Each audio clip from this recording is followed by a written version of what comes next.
Nigeria. It's not the threat, but it's a promise that must be fulfilled. Oh, I have spoken. Biafra must be restored, because the Biafra fallen heroes can rest in peace only when Biafra comes. So many ask for Biafra freedom when they are about to die. Oh, and their request can never be compromised. Oh, yeah. Their spirit is everywhere, crying for vengeance. Oh, no Biafra, no peace. It's not a threat, but it's a promise. No Biafra, no peace. There will be no peace in Nigeria. No Biafra, no peace. No Biafra, no peace in Nigeria. Say no Biafra, no peace. It's not a threat, but it's a promise. Oh, no Biafra, no peace.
Welcome to South Republic.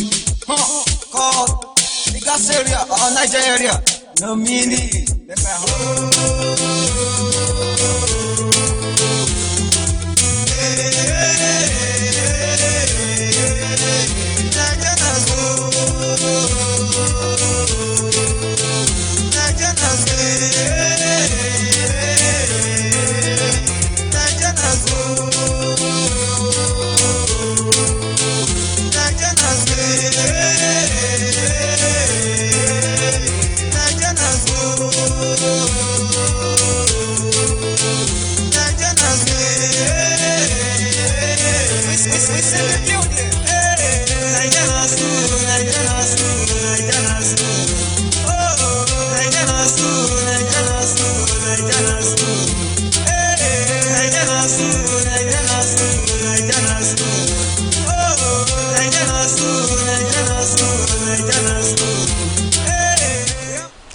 Good evening, fellow Biafrans, men and women of goodwill and of good conscience. This is the Biafra live presentation on this evening of 22nd of November 2017. We are live, we are direct, the Most High God will always be in charge. For our people who have been listening from different parts of Biafra land and different parts of the world, we have been having some intermittencies.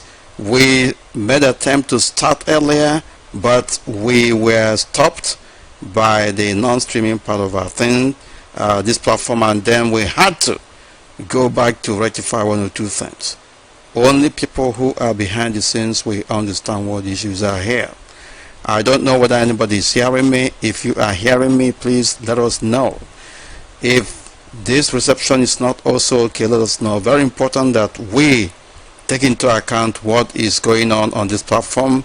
For avoidance of doubt, we are asking our people in Anambra and Abia and different parts of Biafra land who are not getting our transmission via our FM station to look in the direction of the DSS and their agents in Biafra land.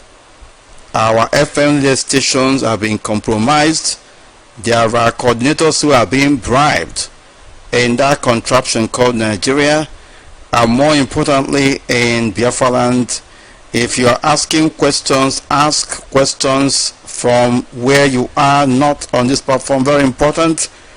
It has got to a level where we will no longer take responsibilities for what we don't know. Very important that we understand that our FM stations in Biafra land has been compromised to such an extent that some of our people who are in charge of our FM stations are now playing games. Very important. It is only those who can vindicate themselves that can be exonerated. Very important, and we are asking our people to exercise patience. We are gathering in the name of the Most High God, Chukwu Okike. He who sees in secret and the open, the author and finisher of our lives, the author and finisher of the Biafra project. We ask him to come and take pride of place in our midst, to indeed envelop the entire IPOB family members, hardcore ones, genuine ones, not saboteurs in our midst, to indeed protect them both spiritually and physically, and go against our enemies who are after us. Wherever they are plotting, Muhammad Buhari is their leader. He has agents in Biafra land. The agents are not masquerade, they are people you are dying and whining with. And therefore you must be very wary, you must be very careful on what you are doing with certain individuals. Let everybody this time around prove themselves. If you prove yourself, you'll be regarded as worthy to be on this platform. If you cannot prove yourself, then you are part and parcel of them. We ask you, the Most High God, He who sees in secret and the open, to destroy every individual or group who are destroying the Biafra project, including myself, wherever I'm found wanting. This is because saboteurs are everywhere, sabotaging the effort of this restoration effort. And woe betide anybody who is going to be used to try to mess with this divine project of the Most High God, ably led by our leader, Supreme Leader Nnamdi Kanu. Wherever he is, it shall be well with him and his family and the womb that gave birth to him. And indeed, all you hardcore Biafrans, everywhere you are, it shall be well with all of you and your families. Because of our gallant heroes and heroines, both living and dead, we are doing what we are doing today. We will not forget our brothers who are in Kuje prison, Chidebela Ondiwe, Benjamin Madubugu, David Iwarisi, Bright Chimezie in DSS dungeon, a couple of our people in their hundreds who are being held in different security cells and detention centers in the contraption called Nigeria, and more importantly in different places in Biafra land. We cannot let them walk alone. Our heart goes out to all of them, and our hearts go out to all of them, as you say, and we will do everything humanly possible to make sure that they are released. We must stand together with them in their moments of happiness and in the moments of sorrow, because we are together in this project. We ask the Most High God to envelop them with His presence, that the evil ones will have no upper hand against them. Though that they are in the enemy camp, nothing that the enemies do will affect them. We are asking you, the Most High God, to remember your promises you made to this genuine group of Biafrans, family of Biafrans around the world, and indeed our ancestors, that you shall restore the land of Biafra to us. Destroy every group, individuals that are plotting against this revolution effort. The DSS has tried to destroy IPOB from within. There are some willing, devilish souls who are out there. They have offered themselves, they have been bribed, they have been given huge amount of money to try to float another radio station They are broadcasting on shortwave. They call themselves Radio Biafra as well. They are propagating all manner of false news. They are saying that our leader Nnamdi Kanu has been sacked and all that. And the challenge we are giving these charlatans is for them to come out, that we will see them. They are nowhere to be found. They are only broadcasting on shortwave platforms, and we are, of course, asking our people to be wary, because there is no Radio Biafra on shortwave. We will be going back to shortwave at some point. When we do that, we shall let you know. Radio Biafra is not on shortwave as we speak. Radio Biafra is not on shortwave as we speak. What you are listening in Abia is not Radio Biafra. It is DSS Radio. DSS Radio. DSS sponsored radio. That is what you are listening to in Abia State. If it is not my voice, it is not the voice of Maazi Alozie in the United States of America, or Ike Peters still in the United States of America, Radio Biafra 2. By the way, we want to ask, tell our people, to remind them, I hope this will be announced for quite some time now, but we want to remind them officially on this platform and on this program that we have 2 Radio Biafra stations in the United States of America. One is simply Radio Biafra. The other one is Radio Biafra 2. One is simply Radio Biafra USA. The second one is Radio Biafra USA 2. We have our relay station, satellite station also in South Africa. Radio Biafra South Africa, which of course is being handled by our brother Maazi Kejikuonoha. Any other radio station saying that they are Radio Biafra is fake. Very important. Why is that so? We cannot allow anybody to tarnish the image and rubbish the effort, the sacrifice made by our leader Nnamdi Kanu. This is a man who selflessly came out and stood for millions, even those who are now yapping and sabotaging and backstabbing the leader when they were even not aware of it. We ask the Most High God to destroy all these people wherever they are, both spiritually and physically. Put their families that they will never know peace.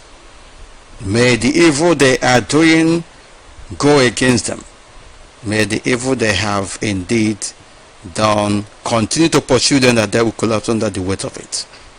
May the evil I have committed follow me, and may the evil anyone committed follow them as well. We ask you, the Most High God, to strike now, not tomorrow, that the Biafra project will be gotten rid of saboteurs and evil men in our midst. Our leader Nnamdi Kanu has done marvelously well in this direction of bringing Biafrans, uniting both upland and the coastal regions of Biafra land, uniting all Biafrans of all ages and different political persuasions. And he has, more importantly, put the zoo called Nigeria on their toes, and has delivered the message of a lifetime, and which has shaken the foundation of that abominable entity called Nigeria. That is why they are running helter-skelter. We ask you, the Most High God, to bless all our efforts and to continue to incapacitate any agent of the zoo who are plotting against Biafrans. May they never know peace. May the spirits of our gallant heroes and heroines, Biafran youth massacred in cold blood, continue to haunt and torment and hound them. May they never know peace. May confusion be their lot. May calamity upon calamity befall all of them, because they have spilled the blood of innocent, and they are still, as we speak, jubilating and making jest of it. It shall never be well with them. It shall never be well with them. The land of Biafra will open up and swallow all their agents in Biafra land, in the modes of governors and political class, House of Rep members, senators, community association leaders, some members of the clergy, who are, as we speak, mocking the dead, the Biafran youths whose lives have been wasted by the murderous Nigerian establishment. May mourning also be the lot of these people who are making jest of our death. It is very important that we continue to set the agenda for ourselves, that the evil ones will never have upper hand against it. We must continue to focus, we must continue to apply ourselves unadulteratedly to this all-important restoration effort. And may the Most High God bless all the work of our hands, that anything we lay our hands on will prosper and succeed, that anywhere we step our feet on genuine Biafrans, that His presence will always go with us, and that He surrounds us with men, women and children of goodwill, that we never lack, both spiritually and physically, until total liberation, total emancipation of the land of Biafra is achieved. We ask you, the Most High God, to do this for us now. Give us victory and take the glory, that the rest of humanity will see your presence upon our lives and continue to glorify your holy name. To this we say amen and amen and amen. He say, Manifest number 4, I am the deputy leader of indigenous people of Biafra from Abatete. Abatete is in Demi Biafra, and I am here as always in the representative capacity, deputizing for our great leader, Nnamdi Kanu. We ask Muhammad Buhari and the Nigerian army to bring back our leader Nnamdi Kanu where they have kept him, because the world is watching, and it shall never be well with anybody. We have been waiting very patiently. They have to bring him, they have to produce him. Very important that we do the needful this time around. The faithful across the world must unite now and continue to move forward. We are asking our people in different parts of Biafra land, in Abia, in Anambra, to indeed look inwards on what is happening to our FM relay stations. We cannot continue to be answering questions here. We are taking very drastic measures. Very unfortunate that on the day that we were, of course, in Anambra, boycotting that further election and sitting and holding in the rest of Biafra land, our FM relay station in Anambra went off, and a lot of stories were being told which are not very convincing. I cannot hide my feelings over this, and a lot of people have been asking questions. We're asking you to look inwards, look around your environment and ascertain what is going on. Our FM station in Abia has been taken over, and we are asking those who are responsible for it to stop using it as a franchise. When it pleases them, they will use it to broadcast the DSS radio streams. When it pleases them, they will release it to us. We are looking into what is happening in Abia State, because we understand that our people there are reporting to these DSS agents. When they come into our midst, any information they get, they report it to this DSS agent, DSS Radio Biafra International. For avoidance of that, this is a Nigerian DSS radio, and our people must be very, very wary, very, very wary, very, very careful, because there is ominous sign in the horizon. We are asking you to be at alert. We will continue to repeat this. We are on different platforms. We are on FM stations. We are on our mobile app. We are on Facebook platform. We are on Twitter platform as well. We are asking you to die when our lines are open, plus 447-405-964-146, plus 447-405-964-146. We are also on Skype. The Skype ID is Radio Biafra 6. Radio Biafra is one word, number 6 in front of it. We want to use the opportunity once again to thank and express our appreciation to all hardcore IPOB family members, hardcore Biafrans in Anambra, for honoring the call, the clarion call, for them to boycott the fallen election in Anambra and to sit at home in the whole of Biafra land. Yes, as we are speaking, we understand that that FND station in Aba is now up and running, and we are asking our people to do the needful and never to prevaricate. Nobody should be taking hold of our FND station in Aba. We need to be talking, we need to be saying it to the whole world now. Our FND station cannot be used as a franchise. When they like, they put it on. When they like, they switch it off. That should not be so. We have gone to a point of no return, and our people there must be very, very careful on what they are doing. Very important that some unscrupulous individuals are underestimating what we are doing here, and they don't understand the result behind this effort. Some of them are still hallucinating beyond comprehension, but they are yet to understand that we have gone into another level.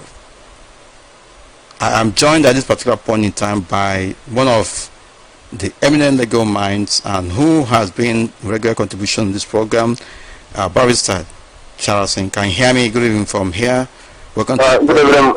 Good evening, good evening, Biafrans. Right, welcome to the program. Go ahead.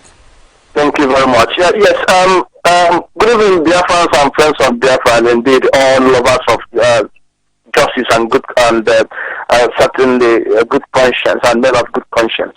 I must thank Biafrans and the leadership of IPOB for the successful boycott of November 18 election in Anambra State. If anybody is telling me there was no boycott, that person is a liar. Let me say this: for the first time in history, we have very certainly no contentious election in Anambra State. As a good student of history, I've known the Anambra State government election since 1999 to date. Never a time in history we have election without somebody filing an election petition before election petition tribunal. The reason is why the current situation is this. IPOB managed to secure a successful and what I would the best 99% boycott, and in order to avoid embarrassment that there was no election on November 18th. So what they did was to resolve by going by consensus, and of course their master Muhammadu Buhari played a major role by mediating with all the parties to accept defeat and congratulate the winner, the incumbent. And obviously, we need to understand this, that this is what's supposed to happen in actual fact. Even if in absence of credible election, the incumbent would naturally carry on. And this is what they have done. Obviously, they must have used 1% vote that had happened, and then with the figure you hear about 200 and something thousand or 400 and something thousand, it's not fictitious, it's not credible, it's not a credible figure. What had happened, as far as I'm concerned, they've already looked at the law, and the position is this: if for any reason there is no re-election of the incumbent, and for any reason the incumbent will naturally carry on, because there should not be any vacuum at all in the governorship position. So that is the point. So as far as I'm concerned, Ipob boycott was successful, 100% successful, as far as we are concerned. And the attempt to say, oh, the election, there is an election, 400,000 votes were casted, and all of that is a lie. There is no truth. There is no heart or truth in all of that. What they did was to avoid, was to cover their shame by trying to bolster the figure. They've already addressed all the stakeholders, and I said, look, all you need to do is to agree to this figure. Anyway, the incumbent won what were the few votes casted. So therefore, agree to a figure, agree to this 200 and something, 400 and something thousand, so as to so that we will use it to defeat Ipob. So clearly, this is a conspiracy, against IPOB boycott, and it is a conspiracy against the good people of Biafra, and it is a conspiracy against the good people of Anambra State. As far as I'm concerned, this is clear case of conspiracy, because for the first time in history, we have election. Obaze said, oh, this election, oh, there is issues with the, there was a low turnout. First of all, they cried about low turnout. The second point is, oh, the card reader, the smart card reader, he has a lot of issues with that, but nevertheless, let's move ahead. And Tony said, oh, I can't use my own hometown when confronted by the press in Nsugbe, whether there is a low turnout or in his hometown. He was honest enough. He said, yes, I can't use this is my hometown, this is my village.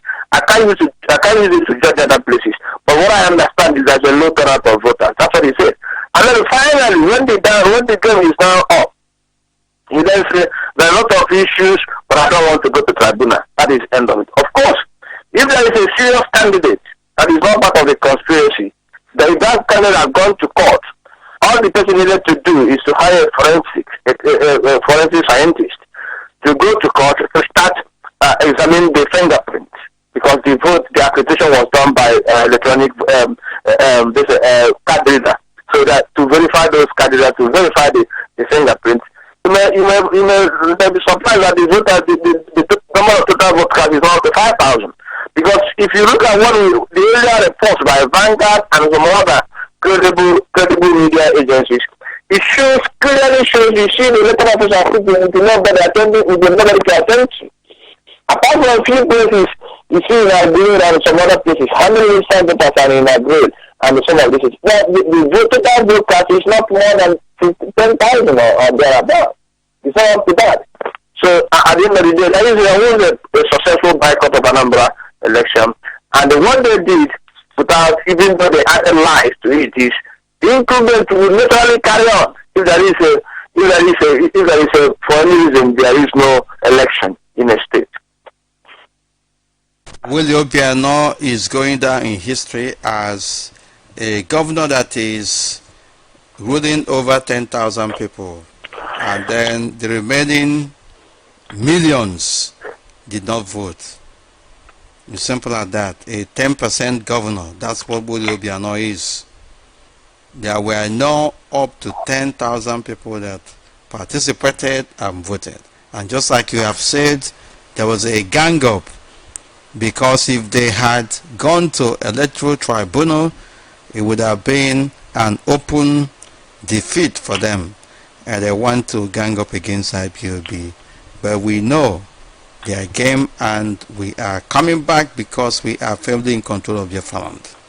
Very important that happens. Lai Mohammed said that IPOB has been defeated, that IPOB, by the Anambra result of the fallen election in Anambra, that IPOB has been depleted. Do you believe in that? Oh, well, it's absolute rubbish. It is absolute rubbish. Again, it's a poorly scripted drama. I must tell you this. You see, even blind to see that, because clearly what had happened, like I said to you, is that the reality was in their face, and they don't know what to do again. What they have to do is to call the stakeholders, the so-called stakeholders, the major candidates, and say, please, agree to this figure, and nobody should go to tribunal. And then, of course, money exchange hands. So what is your campaign expenses? How much do you spend? And all that. That's why all of them ended up not going to court. Because self not allow themselves to watch their dating limits in the public.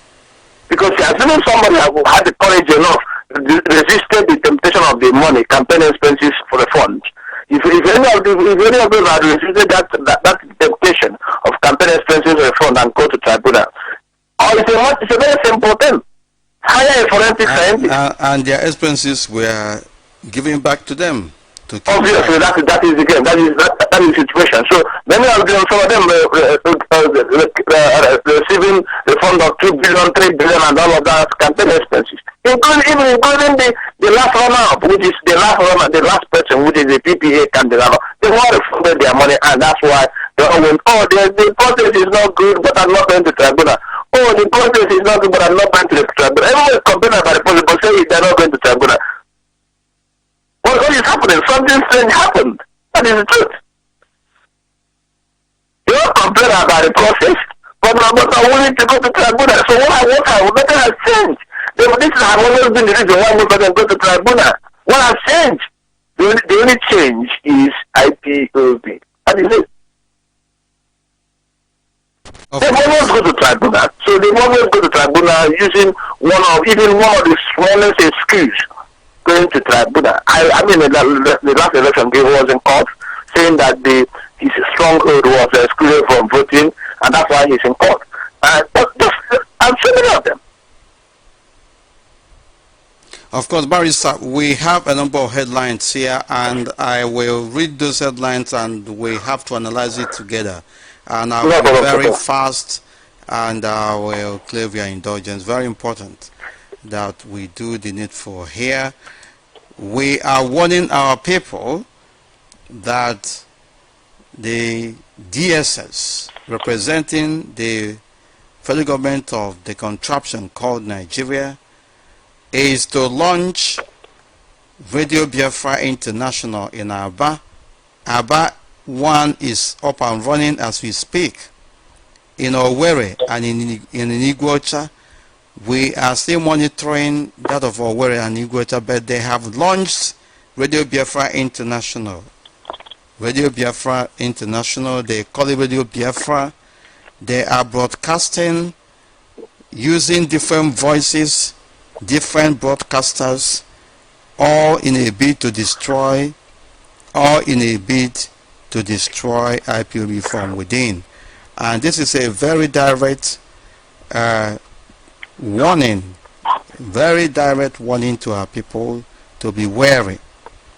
If it is not any of our designated broadcasters broadcasting, if you are hearing a strange voice on any of the radio stations you are listening to, if it is not myself, which I'm for, if it is not Maazi Alozie of Radio Biafra USA, if it is not Maazi Peter Ike of Radio Biafra USA 2, if it is not Maazi Ike Chukwu of Radio Biafra South Africa, then know that it is fake.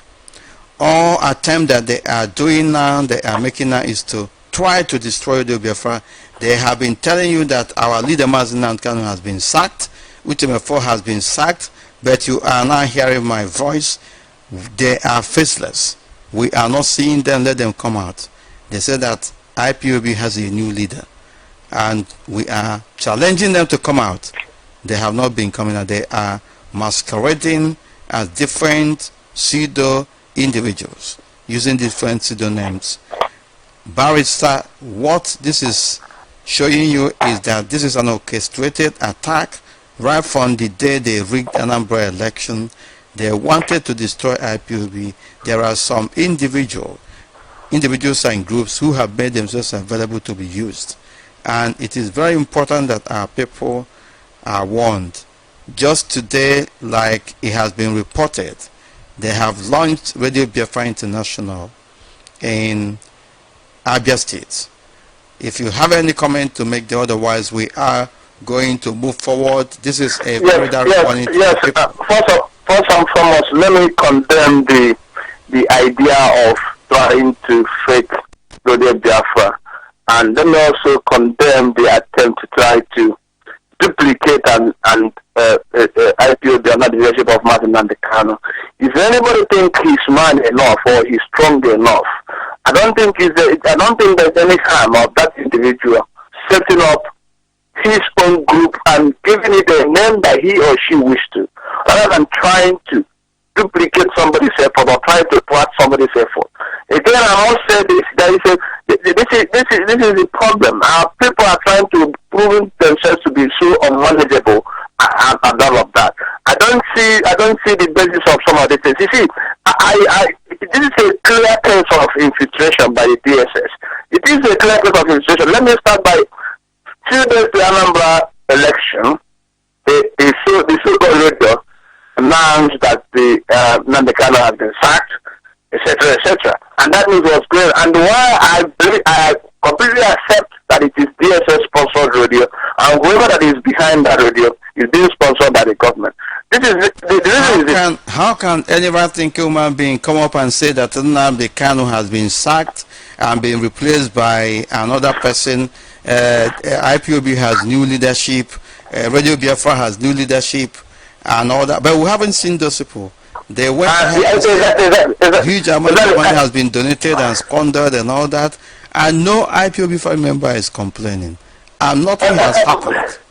Let me tell you. So, if you look at the whole thing, look at it. This is a clear case of fraud, because if somebody has said, it's either somebody has promised the DSS that they are in charge. They are in charge of what is happening. It is their agents. DSS is in charge, but they have their agents inside IPOB who are doing all those things.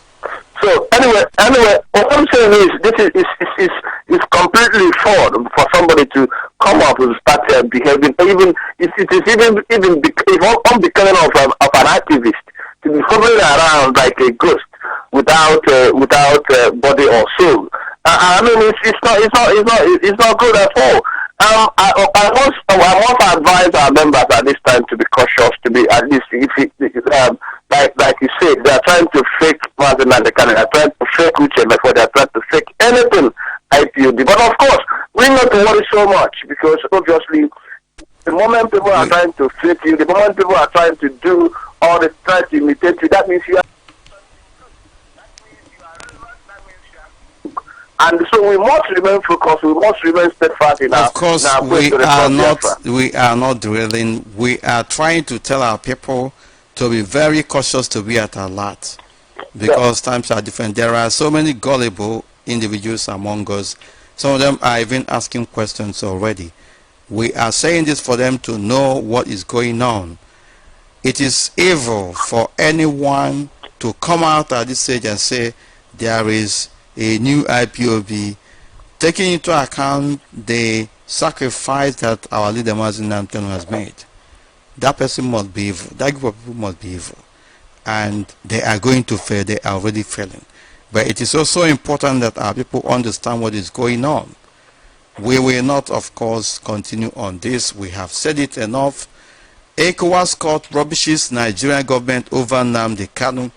The Economic Community of West African States Court has belated the Nigerian government for always filing fresh motions in a bid to frustrate a fundamental right enforcement suit filed by the leader of the indigenous people of Biafra, Nnamdi Kanu. The regional court described the action of the Nigerian government as unacceptable.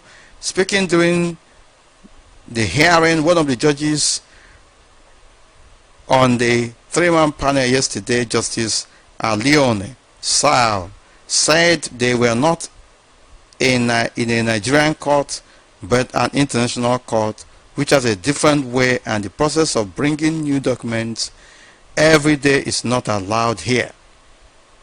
Sal said this after Kanu's counsel, Barasifanye Ejiofor, told the court that he had scheduled yesterday's sitting for definite hearing.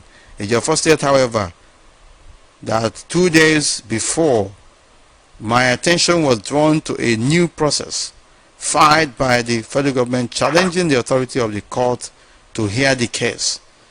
Describing the process filed by the federal government of the contraption called Nigeria as baseless, Kanu's counsel alleged that the purpose was to truncate today's, which is yesterday's, hearing.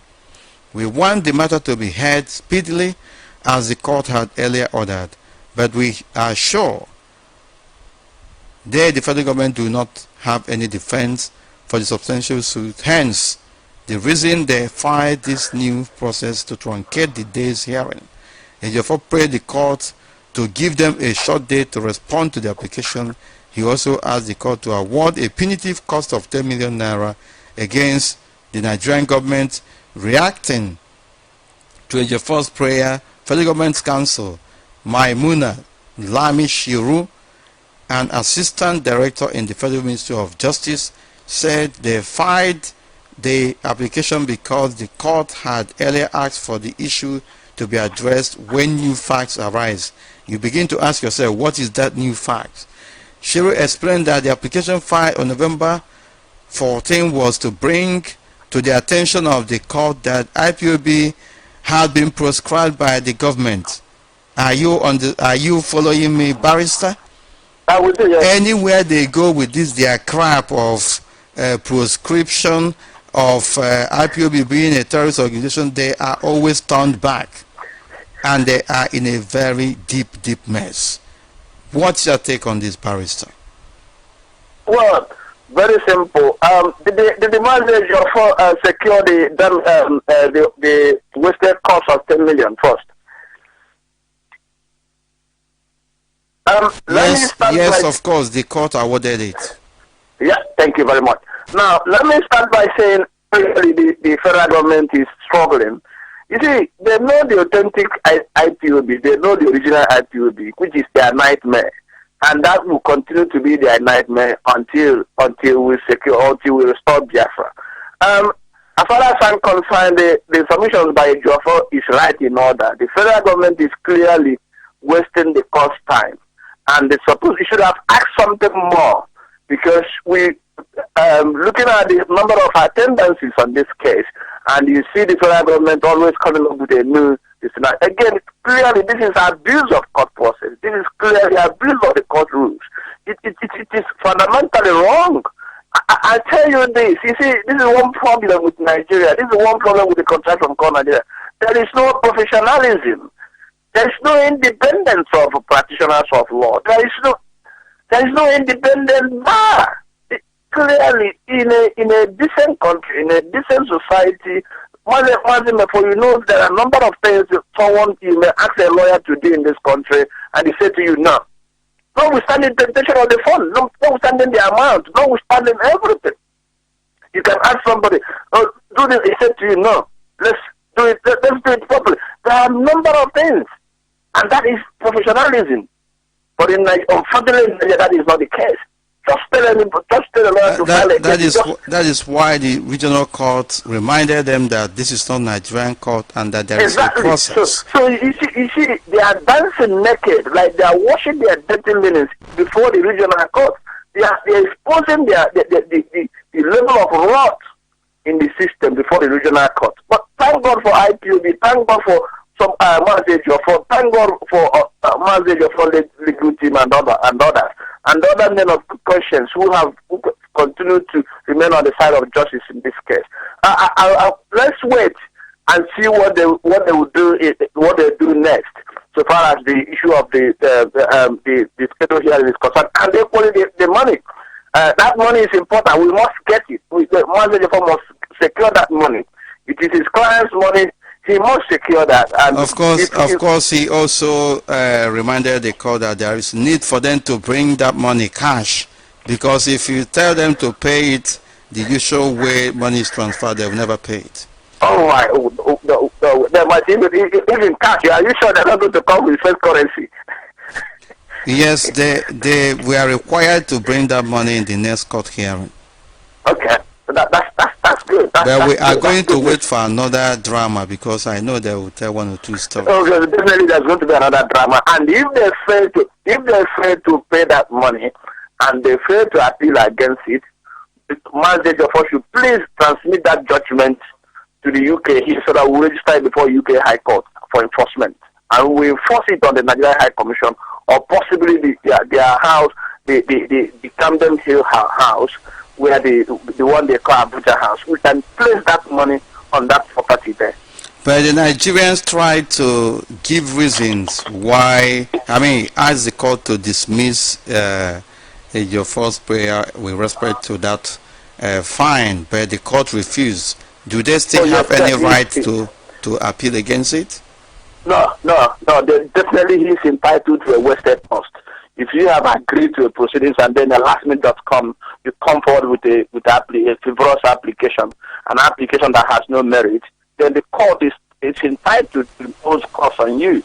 And that is one beauty about civil litigation. And it all happens in criminal litigation as well. If you bring a totally without merit application at the last minute, of a particular case, the court is entitled to impose cost on it. They're entitled to impose what they call wasted cost order. And that is a standard practice in legal in civil or criminal litigation, wasted cost order. And in fact, at times the court may even impose that order on the lawyer. If they think, because they will say, look, you are the lawyer, you're supposed to advise your client that this application has no merit. Why did you have to bring it before the court?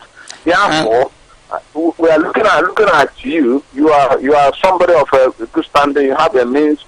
As a lawyer, you are going to pay this cost, not your client, because you're supposed to advise your client about costs.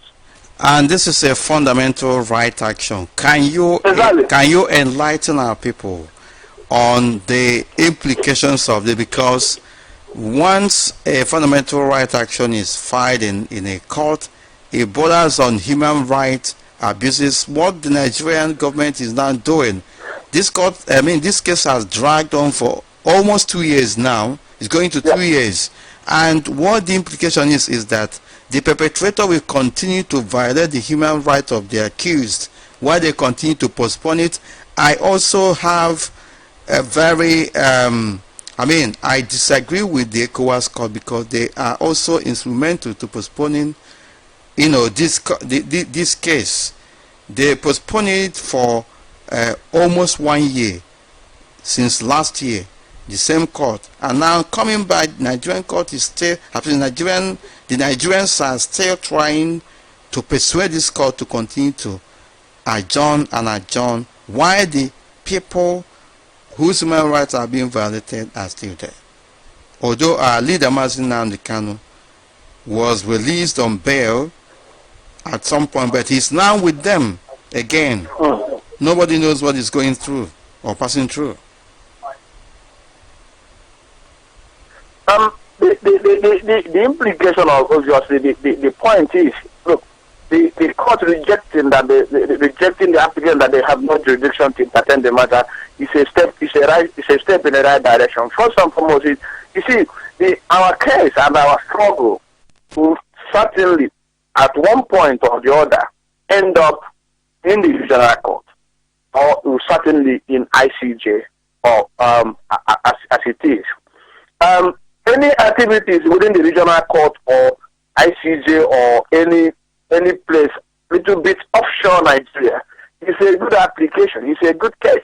And of course, the issue of fundamental right, obviously there is a basic right, which is one of the rights, right to freedom of expression, right to self-determination, etc. These are basic rights, basic political rights. And as far as we are concerned, the Nigerian government themselves, they are struggling. They are struggling because they are signatory to those rights. They are signatory to those treaties. They are signatory. In fact, they domesticated most of the treaties during the Domestication Act, I think in 2009 or thereafter. But they domesticated those treaties. So, and that's why you can see them struggling. It's genuine. Their struggling is genuine. It's not really fake. They know why they are hovering around. They know why they are jumping from pillar to post. They know why they are jumping. Otherwise, but let me remind you something. You made mention of this case getting to the regional court, going to the African Court of Human Rights, going to the ICC or ICJ, as the case may be. Of course, ICJ is a different one because you will need another member country to raise that issue. But that said, the Nigerian government does not want this court to go beyond Abuja. Otherwise, why did they invade the residence of our leader, Nnamdi Kanu, with a view to eliminating him? They know that they have lost the argument, and therefore the only option left for them is to destroy everybody, to kill him, to eliminate him, and then say that we are terrorists.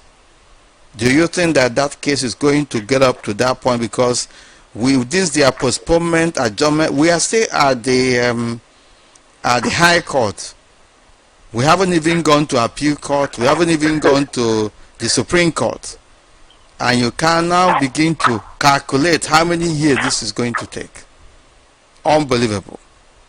Well, the truth of the matter, like Riley pointed out, is that look, they know that they've no case, they have no case at all, and it's the only way. You see, when you don't have a case, the only option you have is try to delay tactics and to try to see whether you can bribe your way through, and that's why you now see DSS funding a radio, and you now see all sort of allegations coming from here and there.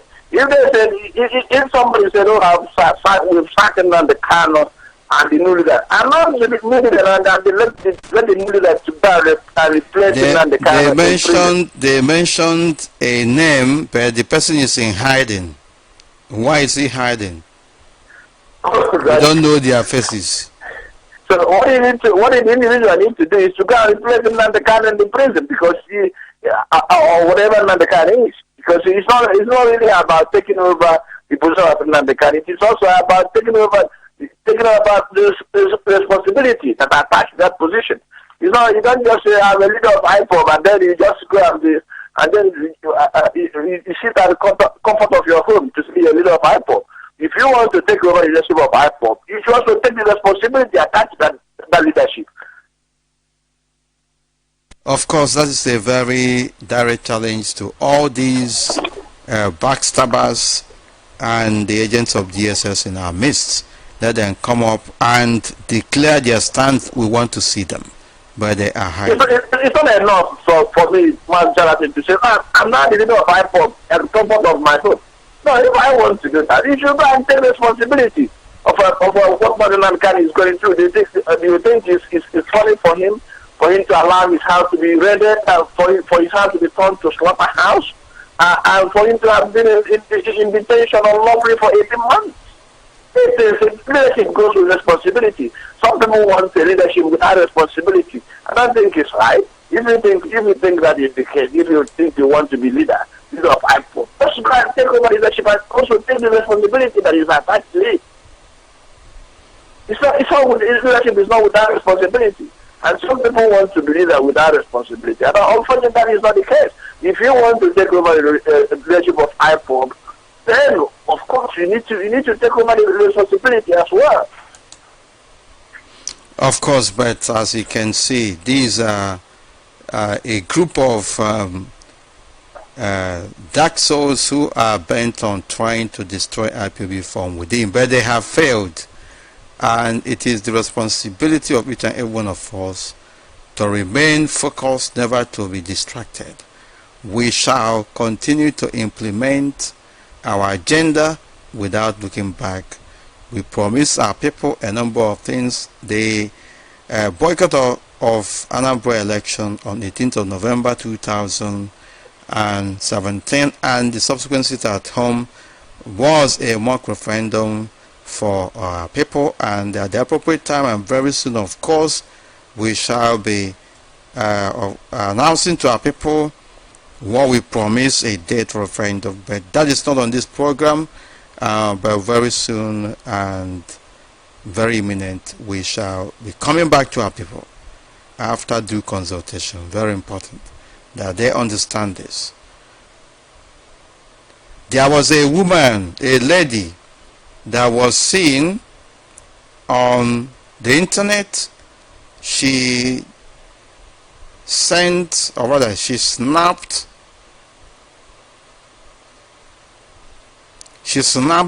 the what's it called, the money, 1,000 naira note, and wrapper that she was given for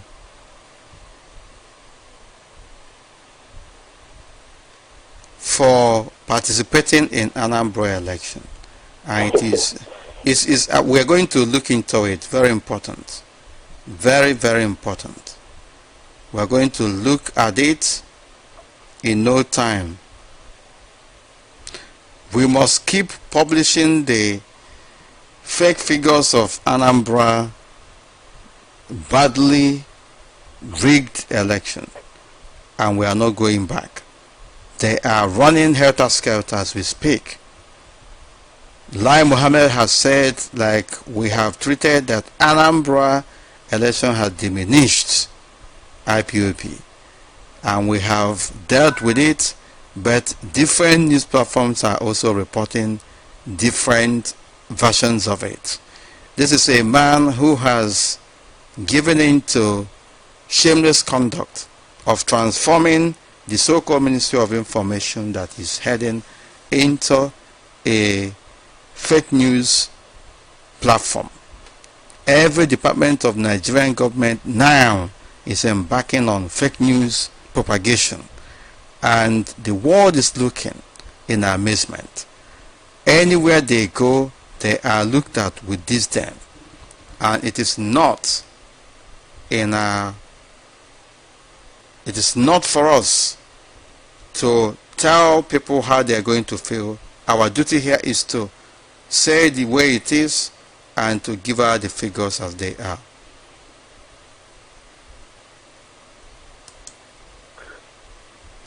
Barrister, just a minute. There is also a very disturbing news headline here, but we are still investigating it. I will make a passing mention of it. There is an allegation here that Pastor Enoch Adebayo on his Facebook, I don't know whether this is, we are still investigating this Facebook account. After the investigation, we are going to, of course, going into action. There is a Facebook account purportedly belonging to Pastor Enoch Adebayo, and on that Facebook, in 12 hours ago, they uploaded the picture of our people who were being molested by the Zoo Army from Boko Haram terrorists. Then the pastor was quoted there as saying, "This is how soldiers of heaven will arrest and punish all your enemies in Jesus' name. Type amen, then share for others." And they posted that picture there. And if that is true, after the investigation, it is very important that our people respond appropriately. It is an insult. It is an insult. It is a very wicked conduct on the part of this so-called man of God. But I would not want to make a final statement on this until we investigate everything. But if it is correct after the investigation, we must all go against him. If he does it, if he did it, I should say, then that is evil. Do you know the picture I'm talking about, Barrister? The picture where our people were drinking, we are meant to be drinking mud water. Okay, really? Oh gosh. To start with, I hope it's not true. Yes, I'm giving benefit of the doubt because we know that there are fake news industry now flourishing in the zoo called Nigeria. We will very much investigate this.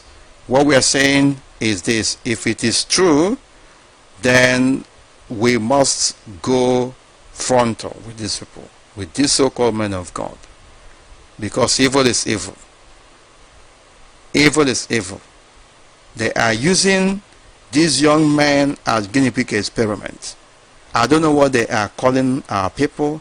We are terrorists. We are animals that must be destroyed by all means. And yet they are praying. But I wouldn't want to believe this. Like I said, we must embark on a very rigorous investigation to ascertaining the origin of these posts. As we speak, it is showing that that account belongs to Pastor Enoch Adebayo. And so our people must not just be quick in acting, they have to investigate it. That's my advice here. Barrister, do you have anything to say on that? Yes, well, like I said, I hope it's not true. if it's true, it's not going to end on Facebook bashing of our debate. We are going to go more. I will advise we do something more than that. If it's true, but like you rightly advised or commanded us, and we must not really say much now until when it is verified that to be true. Obviously, somebody handling his account may be doing something, but certainly he is liable for that. If he, whether we like it or not, he is liable. Whoever he trusted to be managing his personal account is immaterial to us. It is his account. If it is established that it is his account, then it is his account, and then we have to take appropriate steps to get into account for that. In terms of of course, we are looking at the inhuman, degrading, and the inhuman treatment meted on our people on that picture. You are looking at somebody clearly promoting torture. You are looking at somebody promoting torture. You are looking at somebody expressing view, justifying torture. You are looking at somebody promoting torture. And this individual regularly visit the UK. This individual regularly visit other distant parts of the world. It's unfortunate if it's true, but I hope it's not true. Yes, of course, let's leave it at that. At the moment, we are still investigating this.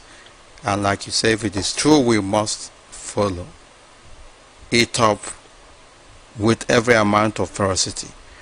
Nigerian lady shows off the wrapper and 1,000 naira note she got after voting in Anambra election. And there is a photo here, just a Facebook post. Nna Njide Lucy nke Chinyerem, all this from Igboist group. My vote today got me this. Haters stay far, don't ask me which party. This is what they wrote on Facebook. A Nigerian lady on Facebook user Nnajide Lucy nke Chinyerem took to the platform to display the new wrapper and 1,000 naira note she got after voting at Anambra election held last Saturday. However, she never disclosed the party she voted that earned her the gift. Here is her post and people's reaction to it. And then they show the pictures and they show people's comments. And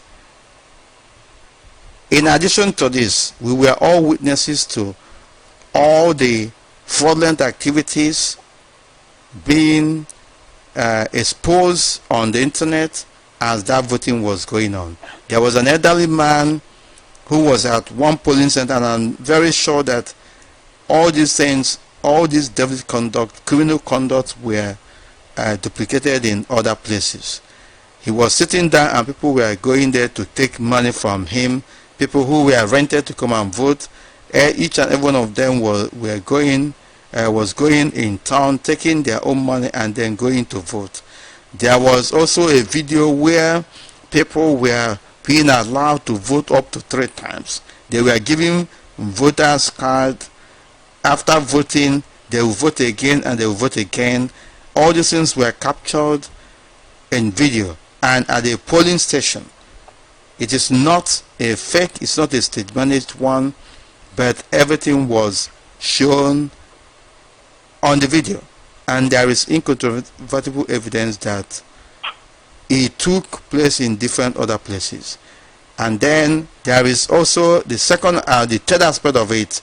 The returning officers from different polling stations were sending reports of the voting. In each polling booth, there were no more than 300 people at most. We're just being generous here. People, in some cases, you see about 20 people. In other places, you see about 50. You see about 100. But at the end of the day, INEC on their own also rejected the report the results submitted to them by their returning officers and announced a fraudulent figure. And even with that, their fraudulent figure, which they put at 457,000, if you check it against the fraudulent figure of those they recorded that registered 2.2 million, you find out that it is not up to 20% or thereabout. And then if 457,000 voters casted their vote, what happened to the remaining 1.6 million or thereabout that actually shunned the voting, that actually boycotted the voting? And they are telling us that IPOB has been diminished, IPOB has been unraveled, IPOB has been demystified. They, of course, as you said, had a meeting with all the political aspirants, gubernatorial aspirants, not to contest the result of the polls, and they were all reimbursed their campaign expenses. That is why there is so much calm in Anambra. Very soon, at the appropriate time, we shall be uploading these videos and prepare it in a way that people will understand it. What's your take on this? I mean, there is no dispute that the monetary inducement, that the money they were all buying, that what they call vote buying. There's no dispute about that, and that's what it was rampant. Even the monitoring group, even all the people that monitor the election and all of that. And I mean, one of the guys that did the traditional monitoring group guy, I was watching him on channels, I think on Sunday or thereabout, where he admitted that there was a zero turnout, and it has link to the IPOB boycotting the election. One of the observers he was denying it initially, and at the long run admitted that yes, there was a low turnout of vote. Let me take you back to the Anambra situation. Yes, if you look at the total turnout, the last election they normally see like 30% turnout, but in this occasion, what they did is try to beef up the figures to reflect the pattern, the Anambra election turnout pattern.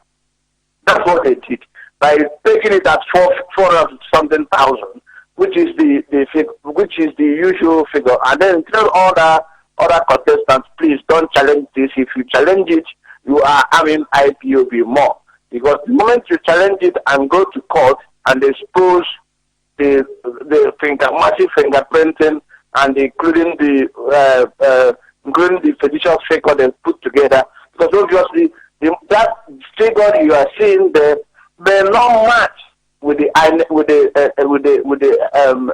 fingerprint that was captured in the course of this election. It may not match with the number of people that voted. So that's why the only way is, look, please don't allow IPOB to disgrace us. So what we are going to do, we have to agree on a figure. Let's allocate votes to you people. You have 1,000. This person have 2,000. The other person, the winner has maybe 5,000. So what we are going to do, we are now going to increase this person that has 5,000, who happen to be the winner, to 200 and something thousand. The other person who is the winner will make it 97. The other person 80, 70. The other person 1,000. The other person this. Let's just shut. Don't talk. We'll sort it out. That's what happened. There's no difference. That's why you see all of them. For the first time in history, you see Anambra gubernatorial candidate conceding. Not one person conceding, all of them, from A to Z. If it was one person, that's fine. We say, and then Obiano winning all the polling booths. Exactly, winning the whole. Winning all the wards. Winning in all the 21 local government. 21 against 21 over 21. What is required by law for him is 14 local government. So it's a poorly scripted poorly scripted drama. Actually, it's very poor. It's very, very poor. Well, I was having a chat with somebody. I said to the person, look, what is going to happen? That God is going to be successful, but what is going to happen is that they are going to conspire against IPOB. They are going to come to a consensus candidate, and that's exactly what they've done. So they are going to conspire so as not to show their dirty leanings in the public. The best thing for them is to have a consensus, to come to a consensus and allow the incumbent to carry on. That's all. And that's exactly what they did. And they clearly, if on the other hand, if they are trained to, because all they need to tell them is that, look, if we say there was no election, the incumbent is permitted by the law to carry on until there is election. Now, instead of you to extend those, they are not extended by default. Are you not better off allowing him to, allowing us to allocate figures to him so that he will complete 4 years and go, than extending his tenure by default? And more than that, you also expose us, the federal government, the almighty federal government, to ridicule by the so-called miscreants, IPOB. So that is the problem. So they know what they conspired against us. They conspired against IPOB, and that's why you see all the aspirants conceded from A to Z, and 7 aspirants conceded for the first time in the history of Anambra State. Yes, I am aware that in 2010, Solido conceded to Peter Ob's victory, but they went to court. You see, I'm the boss of people. The same thing in 2013 when they all won. I know some people consider, but somebody went to court. But in this case, something strange happened. Like I said, something extraordinary happened, and that's why nobody is questioning the result, even though all of them complain about the process. Of course, there is one other news headlines here. News here that says that the federal government of the contraption called Nigeria has refused to they have refused to stop vote. But no, let's just take this other one. Let's just take this other one before that. The Nigerian army has ordered all its personnel to learn Igbo, Hausa, and the Yoruba, all because of the fear of the almighty IPOB. They want national unity by all means. They want unbelievable. Nigerian army orders all personnel to learn Hausa, Igbo, and Yoruba before 2019. Oh gosh. But let us just even look at this whole thing. The Nigerian army logo, there is an inscription, Arabic inscription on Nigerian army. You see their logo or whatever they call it. Yes. Yes. So they did not understand. They didn't remember that that kind of thing should have been written in Igbo, Hausa, and Yoruba. They are now remembering it today. They are remembering it today. Well, let me start by saying people need to understand the history of Nigerian army. Nigerian army used to be, it was a slave-raiding criminal gang, which was later on converted to army.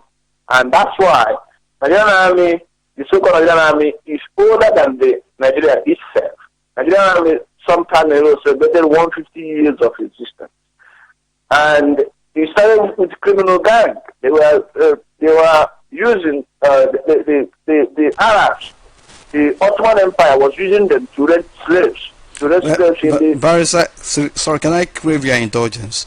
It's very important that we follow them in what they say. Let me just read out some of the important points. They gave some reasons why they embarked on that an exercise. Nigerian Army has directed all its officers and men to immediately commence the learning of 3 major Nigerian languages. They are now remembering it today. And a statement by Army spokesperson Sani Usman on Wednesday morning said all personnel are expected to be proficient in Hausa, Igbo, and Yoruba by December. They now say December 2018, but they wrote 2019, whichever one. Mr. Osman, a brigadier general, said the directive is part of the new language policy by the army. Akoko. Nigerian Army introduces new language policy for officers and soldiers. Reason number one: Nigerian Army has introduced a new. They are repeating themselves. The study of foreign and local languages is worldwide practice. This is one of the reasons among armies in which officers and soldiers are encouraged to be multilingual. The policy will foster esprit de corps and better communication with the populace to enhance formation gathering, civil military relations, increase understanding between militaries when operating abroad, and assist officers and soldiers to perform their duties professionally. It is to be noted that English language remains the official language in the Nigerian Army. Yoruba, Igbo, and Hausa languages could be used during civil military cooperation activities or interrogation. The question is, for how long have they been practicing this? They have been using, in fact, the Nigerian army is dominated by Northern Hausa Fulanis, and we have seen them on one occasion speaking, I don't know whether it's Arabic or Hausa language in their training. Yes. Now they are now trying to tell us that the ability to speak the three major languages in Nigeria will be an added advantage to those applying for recruitment or commissioning into Nigerian Army. Barrister, are you following? Before now, the Nigerian Army officially encouraged the learning of French, Arabic, Spanish, Portuguese, and Swahili. French language is an assessed subject in some career courses and examination for Nigerian Army personnel. They are now after national unity, all because of IPOB. Well, let me start by saying that a country united by its army or her army, whichever way, a country united by her army is as good as a plantation. There's no way you try to say you are the unity of Nigeria, the unity of the country is guided by her army. That is incorrect. That's clearly a practical example of a plantation. By plantation, I mean the slave camp. That is the only way you can guide a unity with arms. Or that's the only way you can guide the slaves with arms to force him or her to walk. And that's what is happening. The Nigerian army, as far as I'm concerned, even if they like, let them introduce my local dialect, Umuchu dialect, and all of that. It remains occupation army in Biafra land. It remains an enemy army. The only way out of the contractual corner, the only way out, the only way to guarantee the so-called unity, the only way to guarantee whatever thing they want to guarantee for anybody is for them to acknowledge and accept our inalienable right to self-determination and indeed independence at our own will. And that is the only way to guarantee whatever thing, if they want to invade their country, whatever thing they want, they have to accept our right to exist as Biafra. They have to accept our right to independence. They have to accept our right to survive as a people. That is the most important thing. Even if you like to train them in every language or whatever, that is not my business. That is not our business. The most important thing here is for the military themselves to accept that Biafrans have right to exist. Right, of course, Barry said there is no time. We have to be moving forward. There are a lot of things. Yesterday, there was a report that a teenager blew himself up in a mosque in Adamawa, Mubi, and at least 50 people were killed. And at the end of the day, the question we're asking is this: why is Operation Python Dance not operating in Mubi, in Adamawa, in different parts of the northeast? but they are after defenseless, unarmed civilians in Biafra land.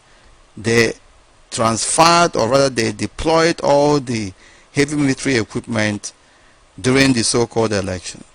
But when we said that we are boycotting it and all that, they withdrew.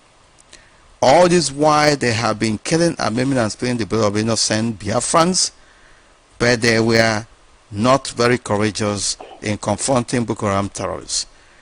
At best, Muhammad Buhari has come, popped champagne, Buratai celebrated with him that the game is up against Boko Haram and that they have won Boko Haram terrorists.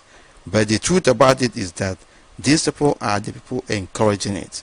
Muhammad Buhari is a religious bigot. He is encouraging, even among their fold, division between the Sunnis and the Shiites. You can see what he has been saying or doing. In fact, he hasn't said anything since the innocent people were being maimed, killed, the Fulani herdsmen killing, destroying, spilling the blood of innocent. Muhammad Buhari has not said anything. And just recently they reiterated that they are not going to use the military against Fulani herdsmen. What's your take on that? Let me start with the last point. The Fulani herdsmen, Muhammad Buhari is a patron, is a life patron of Mayati Allah, aka Fulani Cattle Breeders Association. Now, whatever crime committed by Fulani herdsmen, Muhammad Buhari is barely or unreliable for that because he is their patron. And if you are expecting Muhammad Buhari to government to actually to tackle Fulani herdsmen, that anybody expecting that is actually fooling himself because he is part of them, and that is the situation. In fact, I even read somewhere where they are saying why they cannot use a ranching solution because state like Benue is banning open grazing, and then they are now saying, oh, we cannot use ranching solution. We should have rights because their cow is a subsistence farming, so therefore they cannot set up, they cannot have a ranching system. Well, to start with, the best thing you have to do is really, ranching system remains the only option. Because even if you say that your ranching system is that you are subsistence farmers, therefore you may not have enough cow to have a ranch. Fair enough, you can form a cooperative. You have a Mayati, which is an umbrella organization. So why not form a cooperative organization to be able to have to be able to buy a ranch wherever they want to have a ranch, to be able to buy land where they want to buy land. Just the normal way other businessmen buy land for their business, to set up their business and have a proper place. So again, option of merger and acquisition exists. You can always do that. This is our business. But the most important thing here is the army of conquest. They are looking for land to conquer. They are looking for territories to conquer. They are trying to conquer territory for themselves. The whole idea is not that they are breeders, they are farming or whatever. They are farming nothing. They're not even farming up to feed themselves. So what they are doing is they are trying to set up army. They are trying to occupy territory. They are moving in to occupy territories, etc., etc., etc. Because the reason being that they know that the devastation is coming from the north and it's actually ripping off their land, most of the land in the north. And instead of this, Muhammad Buhari regime and some modern leaders to think about how to tackle desertation and how to tackle desert encroachment and all of that. And what they decided to do is to be coming down to the Benue, lower Benue and all of that, to be occupying territories. And that is what they are doing. So it's ethnic militia. They are not farmers. They are ethnic militias. So anybody telling you that they are farmers, that person is a joker. That person is not telling you the truth. They are ethnic militias. And that's why you see them moving to Pabinimbu and all the areas, all those boundary towns and all of that. That's why you see them moving there, trying to occupy there. If you look at when they attack communities, they don't leave. They remain there. They try to build their house there. They try to remain that place. And then with the aid of the military, with the aid of police and army, they continue to occupy the territory. So it's not really that they are farming. And of course, you have to think that there is one video I saw some time ago, and then this video must have been somewhere in Agatu or thereabout, where they visited a farm, and that farm is I think it's a yam farm, and they opened the heap of steamer yam and allow their cow to feed on it. Can you imagine that? So you are a farmer, unbelievable. and you are a farmer. You are a farmer. You allow your own livestock to destroy somebody's farm. And Garubashe out there saying that no local government area is under the control of Boko Haram terrorists, in apparent defense to the reason why there is no cause for alarm over Boko Haram menace. Let me say something about Boko Haram. Boko Haram is a bargain chip. It's a northern oligarchy bargain chip. They are using Boko Haram. They know what Boko Haram is, and anybody telling you that Boko Haram is not in charge of the 3 states in the north, or if you not go to northern Nigeria, is a liar. Boko Haram is in charge of the Kanu. I can tell you that because the reason being that Buhari himself is a Boko Haram. He believes in that ideology. All of them. I was arguing with one of supposedly my friend. Let me call him my friend, another man. And he was saying to me, "Oh, Paul, how about this Biafra thing? Why not you forget about it?" I said, "What?" I said, "No problem, sir. I'm quite happy to forget about this Biafra thing, the way you put it. When are you forgetting the Sharia thing? When are you forgetting the Sharia thing that you are introducing in the north?" Very good question. Very good. I said, as soon as you give up the Sharia thing, I will give up the Biafra thing. I mean, he was angry. He was really angry. I laughed. I said, "Look, I'm quite happy." I said, you know, you are my good friend. In the spirit of one Nigeria, give up the Sharia thing. Then I will give up the Biafra thing. And he was shocked. And later on, I rang me and said, "Oh, the Sharia is religious. But your own is political." I said, "No, Biafra is religion to me. It's very, very important. It's very, very crucial because it's my identity. So Biafra is very, very crucial. That's the same way you value Sharia. That's the same way I value Biafra. It's my identity, and it's important, and with a very rich history. So I need it. So if we want to, in the spirit of one Nigeria, give up your Sharia thing, and I will give up my Biafra thing." And of course. Of course. That's how we parted ways. That's how I parted ways with my friend. This is how I parted ways with my friend. I said to him, if you give up the Biafran thing, if you want me to give up the Biafran thing, and I in the spirit of Nigeria, give up the Sharia thing. Because, look, they are cheating us. You see, this guy, in Kano, they are telling you one Nigeria, right? All our people trading, who are still trading in the north, if you dare try go there with a beer, a bottle of beer, the other time one person say Hasheba destroyed the beer worth of nearly $1 billion.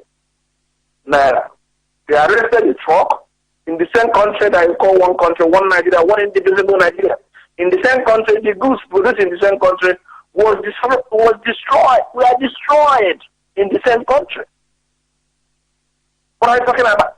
Goods produced in one country.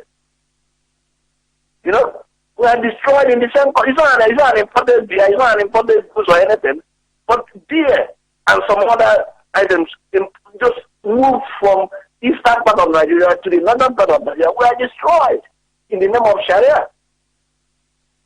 And we're talking about, it's not 1 pound. We're not talking about one naira. We're talking about billions. And this is a practice year in, year out. And somebody is turning around and saying, one Nigeria. What are you talking about? There's no one Nigeria. There's something like one Nigeria. It's just somebody, some people are fooling themselves. There's no one Nigeria. If a situation whereby if I manufacture my goods in Anambra and take it to Kano, it's not contraband in Kano. Then what was the sense of country if we cannot enjoy movement of goods and persons? The other day we had above Lagos saying, if you don't vote to my candidate, all of you will be thrown into lagoon. And then you say you have one, and nothing happened, and no consequences. And somebody would tomorrow say, "Oh, Nnamdi Kanu is speaking hate speech. oh, these are who is the master of hate speech? It is you, Nigerians. Unbelievable. These guys are hypocrites. And who is of course, who is the master? If all back, all back of Lagos can come out and say, if you people don't vote for my candidate, all of you will be going, all of you will be thrown into lagoon. What else are you looking? That is hate speech with the official seal. And hate conduct as well. And Because they are also acting it out. So such individuals are supposed to be dethroned immediately. If Nigeria detects anything hate speech, they're supposed to be dethroned immediately. Right, Barrister, let's move ahead because there are so many things to discuss, and of course we have the time to allow our people to speak. Now, in Zimbabwe, Robert Mugabe was overwhelmingly removed by the combined forces of the military and the ordinary people of Zimbabwe and the legislature. And everybody was in jubilation that that era has ended. In the zoo called Nigeria, Muhammad Buhari is being held today, or was it yesterday? There are a group of people who were protesting, and they closed a popular market in Abuja, in Wuse or so, and they were calling Muhammad Buhari the David of their time.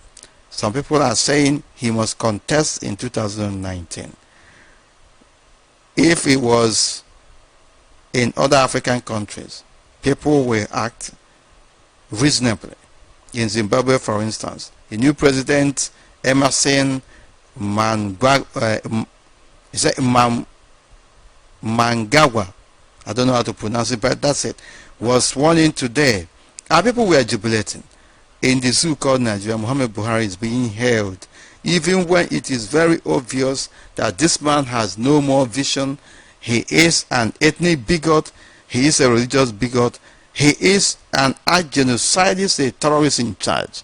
And people are still singing his praises, even from their hometown, Barrister, and my hometown. People are jubilating because they are afraid of standing for their freedom, of standing for what is right.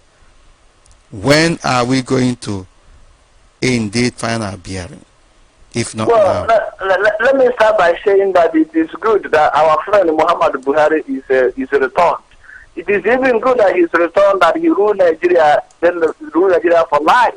Because that this is what Nigerians don't reason properly.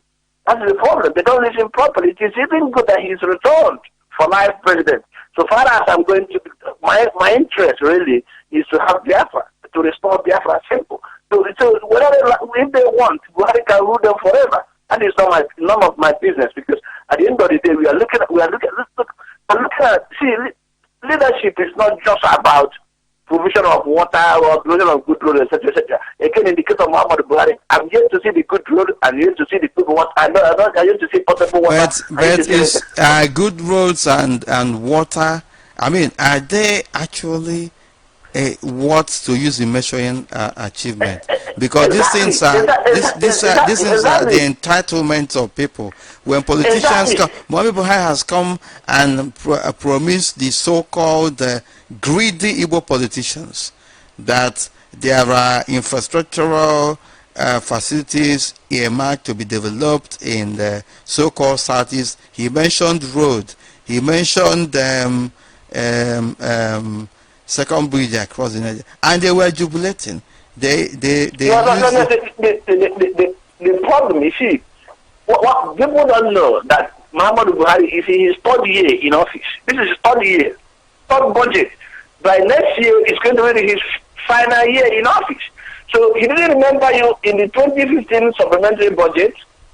He didn't remember you in 2016 full budget. He didn't remember you in 2017 budget. And now you are hoping that he's going to remember you in his final year. He is looking to see whether he will he's looking for a place to recruit a cheap vote. Because if you fail to remember second Niger Bridge in the 2015 supplementary budget, you fail to remember again the second Niger Bridge in 2016 budget, and then the 2017 budget, no money for Niger Bridge. and then it is only 20. His tenure finishes in 2019, and then he's now remembering you by May 29, 2019. He's out of office, so he's now remembering you in a budget that is just. Oh God, how people want something. You see, my heart bleeds to listen to how I didn't know that Nnamdi is so gullible. Nnamdi and Co is so gullible. How can you read on what basis? 2017 budget is out, and then he's talking about his tenure. Muhammad Buhari's tenure ends on May 29, 2019, isn't it? So just 1 year election budget. So he didn't remember 2015, no second Niger bridge. 2016, no second Niger bridge. 2017 was no second Niger bridge. So it is only 2018, which is if of the election budget that he would then do one time, he would do magic. Very, very unfortunate. Very, very unfortunate, really. Very, very unfortunate, because the budget we're talking about here, Emmanuel, is not 2018 budget, isn't it? Yes, of course. And then his tenure ends in 2019, which is May 29, 2019. The budget is for 2018. Exactly. So the appropriation, he's going to make an appropriation, and the appropriation act of 2018, which is about less than a year. He just have a year plus 5 months. Let's put it that way, a year plus 5 months. So within a year and 5 months, he's going to do wonders. Of course, and the worst aspect, do you know what? The people who are supporting this man are from our place.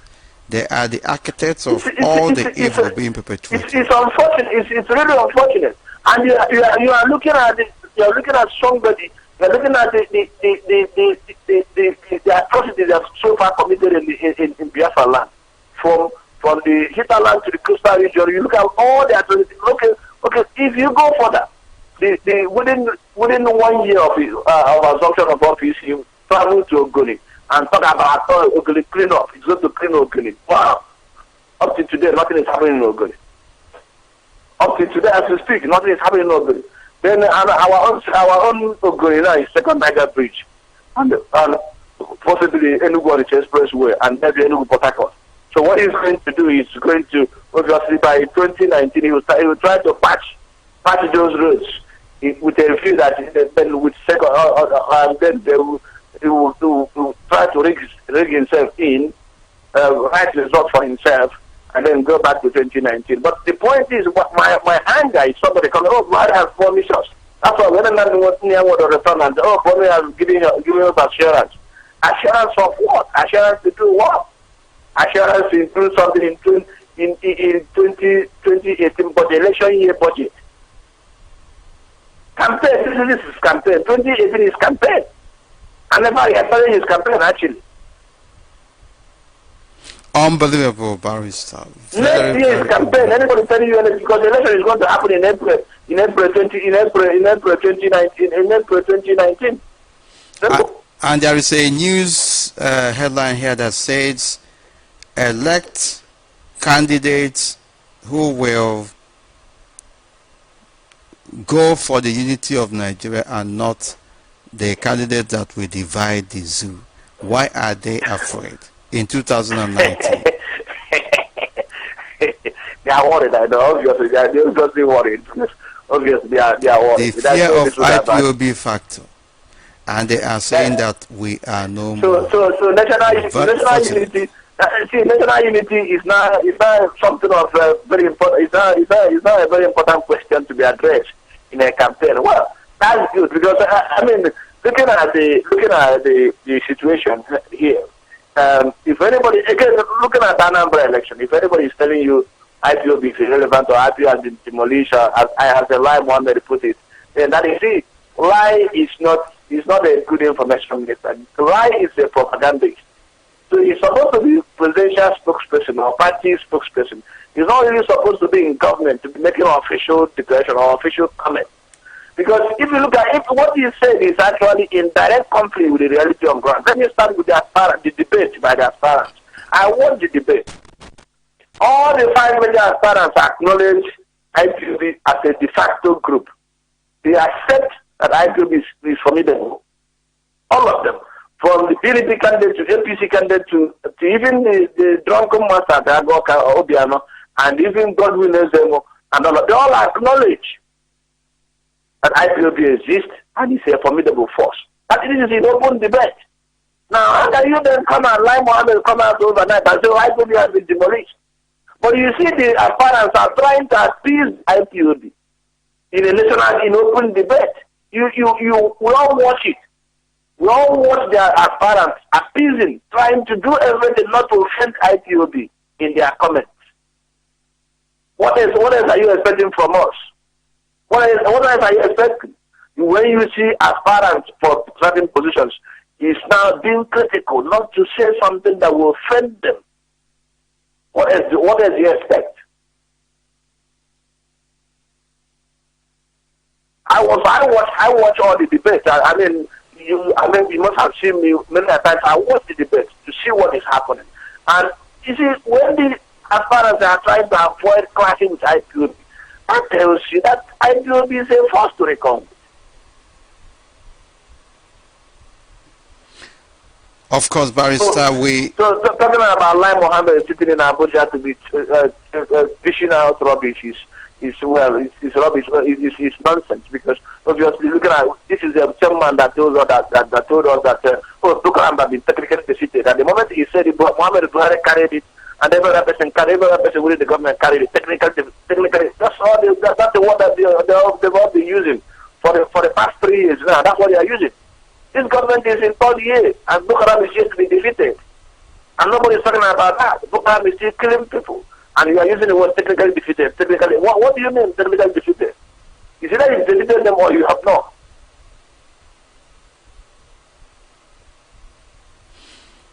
Barrister, we move forward from here. The 4th National Vice President of Nigeria Union of Journalists, Nigerian Union of Teachers, NUT, Mr. Anthony Ngia, yesterday described as unacceptable the issuance of bounce check to Imo State pensioners, which is Okorocha again. He issued a bounce check to Imo State pensioners. What an irony of disappointment. What a disappointment. Let them drag the accountant general and the commissioner for finance to court. I mean, that's the best thing. That's the smallest thing, because obviously you can't get your corruption because of the immunity clause. So what they need to do is to find a way to drag the accountant general and the commissioner for finance. And this is not the first time. There has been stories like that before in the past. And we move forward, Barrister. Let us leave Richard Okorocha, the fallen APC political thug in Imo State Government House. Senator Abaribe demands 100 million naira compensation from the army. What is his reason? The trial of the leader of indigenous people of Biafra, Nnamdi Kanu, took a dramatic twist as Senator Enyina Abaribe, on one of the 3 persons standing as sureties for his bail, has asked the court to compel the Nigerian army to pay 10 million naira as damage. Why is that so? The Nigerian army asked him to provide our leader Mazin Nnamdi Kanu, where our leader disappeared when they invaded his residence. And this is unbelievable. Senator Abaribe, who is standing surety for our leader Mazin Nnamdi Kanu, having signed a bail bond of 100 million to secure bail for Kanu, Justice Bintayako had on October the 17th ordered Abaribe and 2 others standing as sureties to appear in court to explain the IPOB leaders' whereabouts.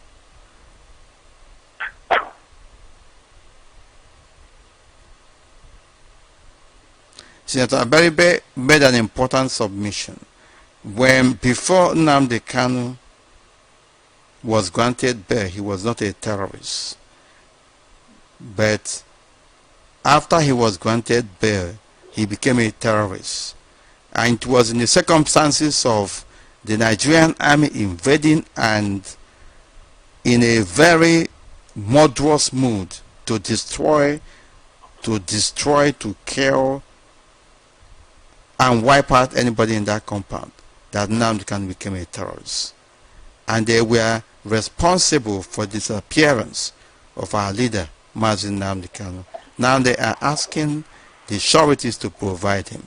How justified is this demand on the authorities? Because it is implicit in the notion of all these politics in this case. It's also responsibility between the authorities and the Nigerian army, who are supposed to provide answer to the whereabouts of our leader, Nnamdi Kanu. Because this is a very simple, commonsensical issue. Well, see, the problem, the issue here is a very simple. This is a very simple matter. Very, very simple. I must tell you. You don't need to be a lawyer to know this. You see, the court ruled and granted Nnamdi Kanu bail on condition, and Abaribe showed up to stand as a surety. The federal government accepted the bail condition granted. They did not appeal the ruling. They demonstrated their ability to abide by the rule of law. And that's why Abaribe showed up. He showed up on understanding that all parties will respect the ruling of the court.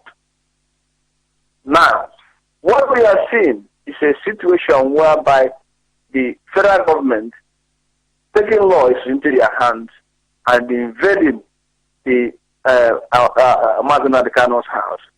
Now, they've put Abaribe in a very difficult condition. And that condition is, they've put him in a condition that he's no longer in a position to fulfill the pledge he made, the undertaking he made to produce Nnamdi Kanu. So he is actually entitled to damages. On the part of Nnamdi Kanu, the federal government has also shown that their inability to act civilly and even to protect life. And clearly there is a clear attempt to assassinate him, and not really, the federal government is no longer interested in litigation. They're not interested in the case before the court, whether he's found guilty or not guilty. What they wanted to do, we want him dead.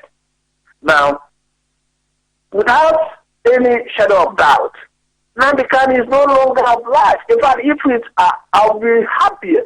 I'll be even happy if he managed to escape them. He's not under duty to even to show up again in the court, because the other side, the person you are dealing with, there is no goodwill on the part of the Nigerian government. Their intention is to kill, to eliminate him. That's what I'm coming to.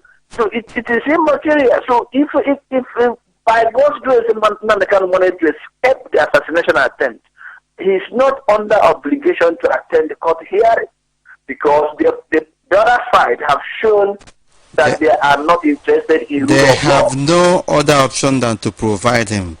Yes. He is in their custody. So as far as this case they is can't concerned, escape it. They've already invaded his house. Certainly it is incumbent on them to produce him, or to say his whereabouts, or what they know about his whereabouts. It is incumbent on them. It's no longer on the surety. It's no longer on anybody. It is on them, because they deploy one and a half brigade of soldiers, armed themselves to the tooth with a tank, and in fact they admitted from what they said, they said they were pursuing armed some ammunition leading vehicle, and they ran into a particular compound, and that compound happened to be that of Nnamdi Kanu and his father. That's fine. The question then is, as a professional soldier, what effort do you make when you realize that this is Nnamdi Kanu? What effort do you make to assure civilians that civilians that are present at that place that you are not after them, or to secure lives of innocent passers-by, or those who are at that place, those who know nothing about the vehicle laden with arms and ammunition? These are questions. There are not questions to be answered. There are a lot of questions to be asked, and we expect answers on that. What effort do you make that your chasing this vehicle did not result to lawful killing of innocent passers-by or those present at the so-called at the compound? You later realize that it is in Nnamdi Kanu's house. All these things have to come into play. Is it the case that you just pursued the so-called bullet reading or arms ammunition reading vehicle into the family compound, and continue to shoot recklessly with little or no regard to lives of innocent passers-by? If that is the case, again, you are still liable, because you are expected to perform your duty diligently with extreme care, and bearing in mind that you are in a civilian population. So they are really in a mess. And as far as I'm concerned, I believe Nnamdi Kanu is in their custody, and that's why. Because if you look at what happened, they visited even after that the 14th invasion of his house. They visited the house again severally, not once or not twice. I saw some CCTV footage showing them going to the house, and I remember one of the officers being out when questions were asked about their regular visit. They said, "Oh, they are looking for technical equipment." Now, there are only conditions that once for police or officers to visit somebody's house, it's either the person is in their custody or they know the person's whereabouts. You don't just visit once and visit again to be searching for further evidence. You must have known where you must have taken the person to your custody before you then have to visit the house to start searching for further evidence, and etc., etc. Either the person must have made confession, or the person must have said to you, "Oh, there is one time I left him under the bedroom, so on the course of interviewing him, then you have to go there again without warrant to search for that particular piece of evidence, etc., etc." So I mean, even their story from every indication continue to change. From it's unfortunate really, but what do we do? Again, I must commend Abdori. Initially, he was shaky. He was visibly shaking, but I think he has found courage now. Thank God. I must commend his position, not to be giving in to the threats of a threat of any kind coming from certain quarters. I must commend him for at least gaining courage. Now, at the initial stage, he was visibly shaking. Now, thank God for lawyers have advised him properly, rightly so, that he deserves to be compensated. Actually, he deserves. If I'm to say, he deserves more than that amount of money, because there is a dispute here, and the court ruled, and then you simply come in and say, put it this way, as a citizen, come in and okay, let me stand. This guy has been here for 18 months. I'm here to stand as a surety, so as to get this going, only for soldiers to invade the person's house few months after. And in fact, he performed his duty as a surety. I remember him having a meeting with Nnamdi Kanu and with some other senators, having a chat with him and all of that. That he's doing his job as a surety. It was interacting with him until this these people rudely interrupted his whole process. It shows again, he points to the fact that they are not really prepared to subject themselves to the rule of law, and the whole process has been damaged. The moment they invaded the Nnamdi Kanu's house, shooting sporadically, killing people, and the Nnamdi Kanu is nowhere to be found, I don't think anybody, even Binta Nyaku, is in a position to say Nnamdi Kanu must attend court to hear, even if Nnamdi Kanu is running. Even if he's running, believe me, if I see Nnamdi Kanu, I would say to him, run. I will advise him, sir. I will highly advise him, sir. And it's lawful. It's legal. If you know that the other side is not prepared to follow due process of law, there's no point of you staying back. You have to run and seek asylum, possibly. That's the right thing to do. Right. Thank you very much, Maze Chalasen. One thing is clear here. There are no two IPOBs. There are no two leaderships in IPOB. IPOB is one under the supreme leadership of Mazi Nnamdi Kanu. And you know what? There is no other group of people that can destroy the zoo called Nigeria with the truth other than that led by Nnamdi Kanu. The evidence is there. The testimonies are there. Our enemies are indeed in acknowledgement of this. And there is no amount of brute force, there is no amount of cajoling and blackmailing, there is no amount of DSS, Radio Biafra International, that can stop this audacious perforation of Biafra until total liberation is achieved. No amount of gang up, no amount of billions of worthless naira can stop or cross the collective will and the aspirations of the Biafran people. We are moving forward, and as always, Barrister will remain grateful. Thank you very much. We will give way for our listeners to come in. Thank you very much. Thank you. Thank you. God bless. Thank you. Thank you. This was the Biafra Live presentation. We are moving forward, and Most High God is in charge. Heaven and earth are bearing us witness. We have come. We are on the scene, and just like our leader Nnamdi Kanu, we said, before us, before we came, there were no people like us. Now that we are on the scene, there are no people like us. Everybody is running. They keep changing their names in order to escape discomfort. They want to change their name in order to go through the back door, so that when they get there, they will now tell them they have arrived. And we say no.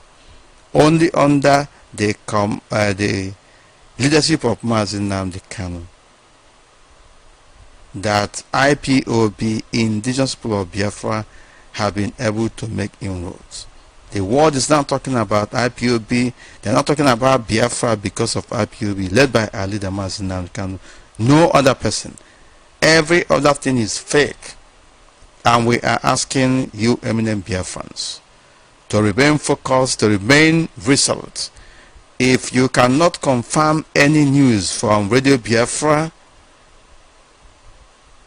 from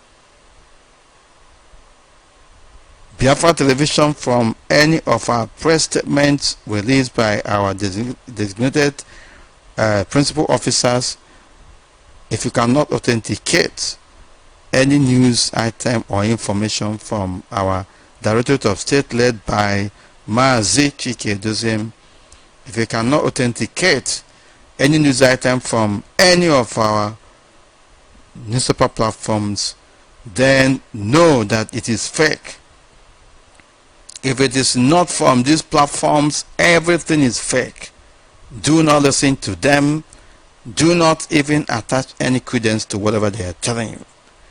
The Nigerian government is sponsoring a number of individuals and groups that are attacking IPOB led by our leader Nnamdi Kanu.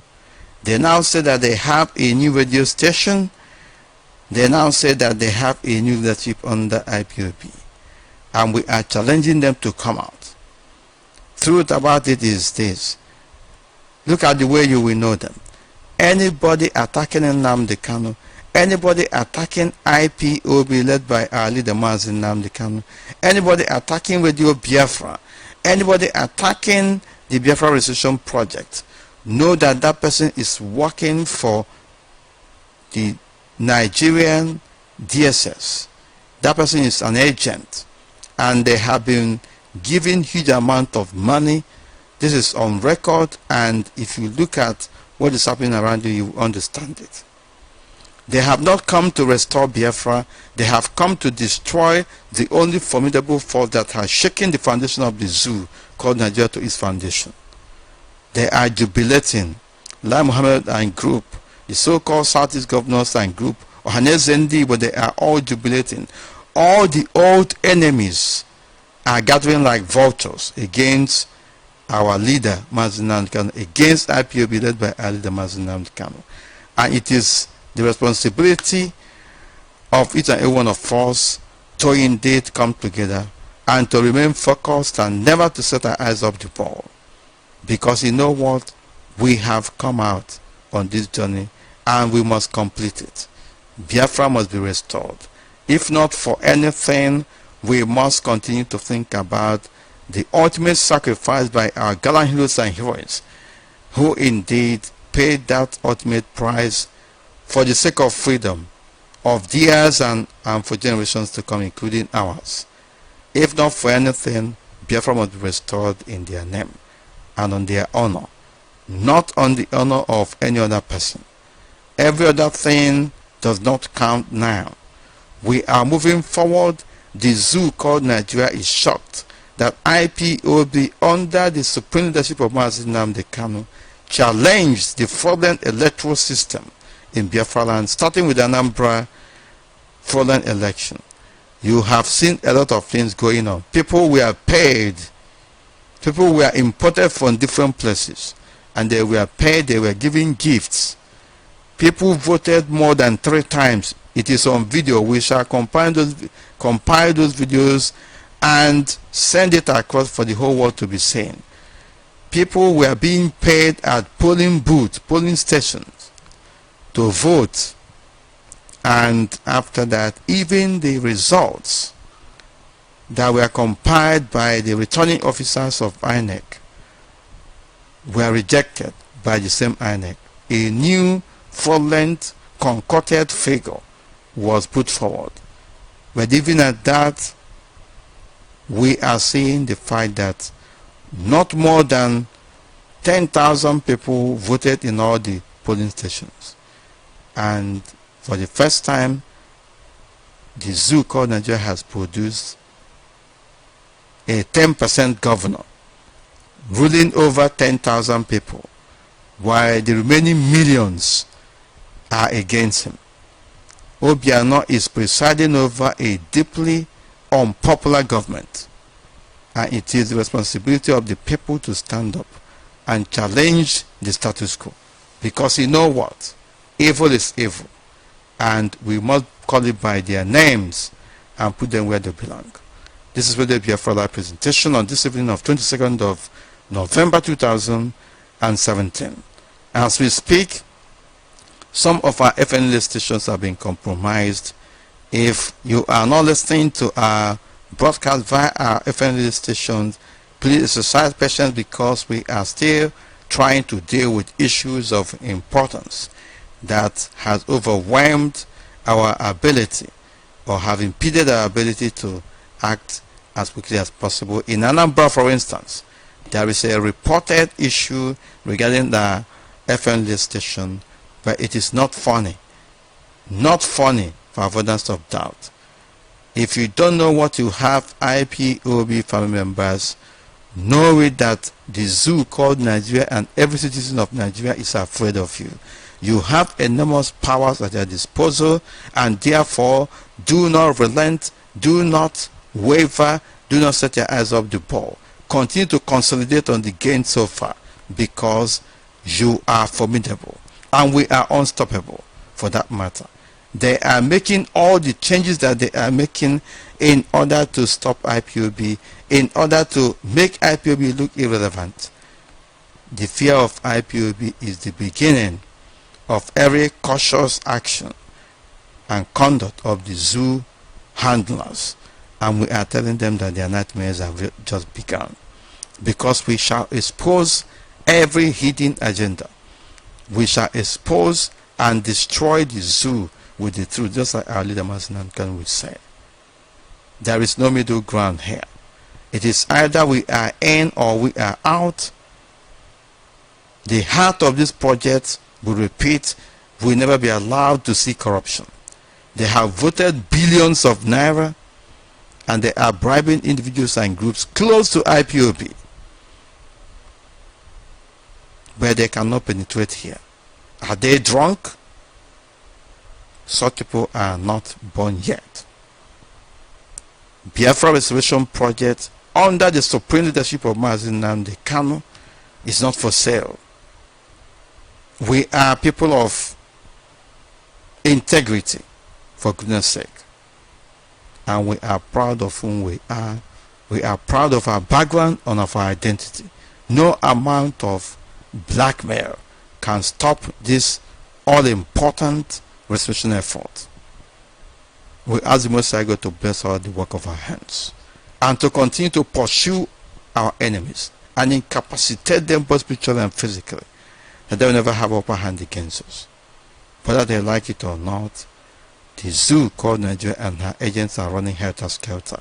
They are everywhere, running from pillar to post, and you know what? Biafra Restoration Project remains unassailable. It remains insurmountable, and nobody can dampen or quench the collective will and aspirations of the Biafran people. Number to call is +447-405-96446 +447-405-96446. We are also on Skype. The Skype ID is Radio Biafra 6. Radio Biafra is one word, number 6 in front of it. We are not going to waste any much time. We shall begin to take calls. We are on Skype.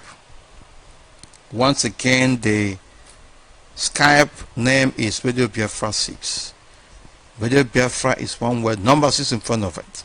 For people who don't understand how we are doing it or how you can get Radio Biafra on Skype, once again, write Radio Biafra, all one word, and then put the number 6 in front of it. That's what we have been saying, and if you do that, definitely you will, if you die, the Skype name or the username, you will very much be on this program. Once again, the number is +447-405-96446. Can you hear me? Call on the phone. Good evening from here. Good evening, Matthew. Thank you very much. Go ahead, please. Yes, thank you so much. My name is Coaches, and I'm calling from United Kingdom. Thank you. Go ahead. Why I'm not speaking Radio Biafra because of happened in Anambra. It shows a clear indication that 90% of Anambarians need Biafra. The people to go and vote. So it's not acceptable. We need Biafra. Yes. I thank for making us out. We are marching forward. Nothing can stop Biafra. Never. Nobody, no group of people can stop it. Thank you very much. God bless. Next caller on the phone, can you hear me? Good evening from here. Welcome to the program. Call on the phone, go ahead. Can you hear me? Hello? Please move away from the radio. Go ahead, please. Welcome to the program. Yeah. Good evening. Move away from the radio, my brother. Move away from the radio. Yeah, this is Victor. I'm calling from Anambra. Yes, go ahead. Hello? Yes, you have not done what I told you. Move away from the radio. Yes. Yeah, so I'm calling from Anambra. The other time I called you. Thank you very much. Yes, go I called ahead. First of all, I want to thank you for the work that you're doing for our people. And I also want to thank our principal officers, like our sister, Ada Biafra, Waka Waka. And I want to thank our barrister Ifeanyi Ejiofor, for his enormous work towards Biafra restoration. Hello? Yes, go ahead, please. Go ahead. Yes. Please, I want to tell you, like I said, I have called you several countless times, but I have not picked my call on what we discussed about the information that I want to upload you with. And you have not responded to my call and the WhatsApp number that I demanded for. Did you check your number? I called you. You didn't pick your call. Do you know how many calls are coming into the Radio Biafra phone line? Hundreds of calls. I called you off air. I called you off air, but you didn't pick many times, many times, because I asked you, I told you that I will call you later. But I called you. I said I called you. This is not about argument here. If you want to make contribution, you make contribution. If you want to call me after the program, you do so. Yes, I want to call you after the program because that is most important for me. That's something that I want to let you know. I think that is very, very important. Right. Your number ends very, very in. Important. So how do I get you? Your number. Let me confirm again because I have your number here. Your number ends in 93. Is that correct? Hello?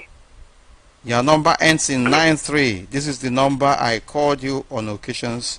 You couldn't pick it. I'm not using this number regularly. So what are we talking about? How would I have called you then? And how would I know that you are the one calling? All right, my message is finished. So I will call you later. Right, thank you very much and God bless you.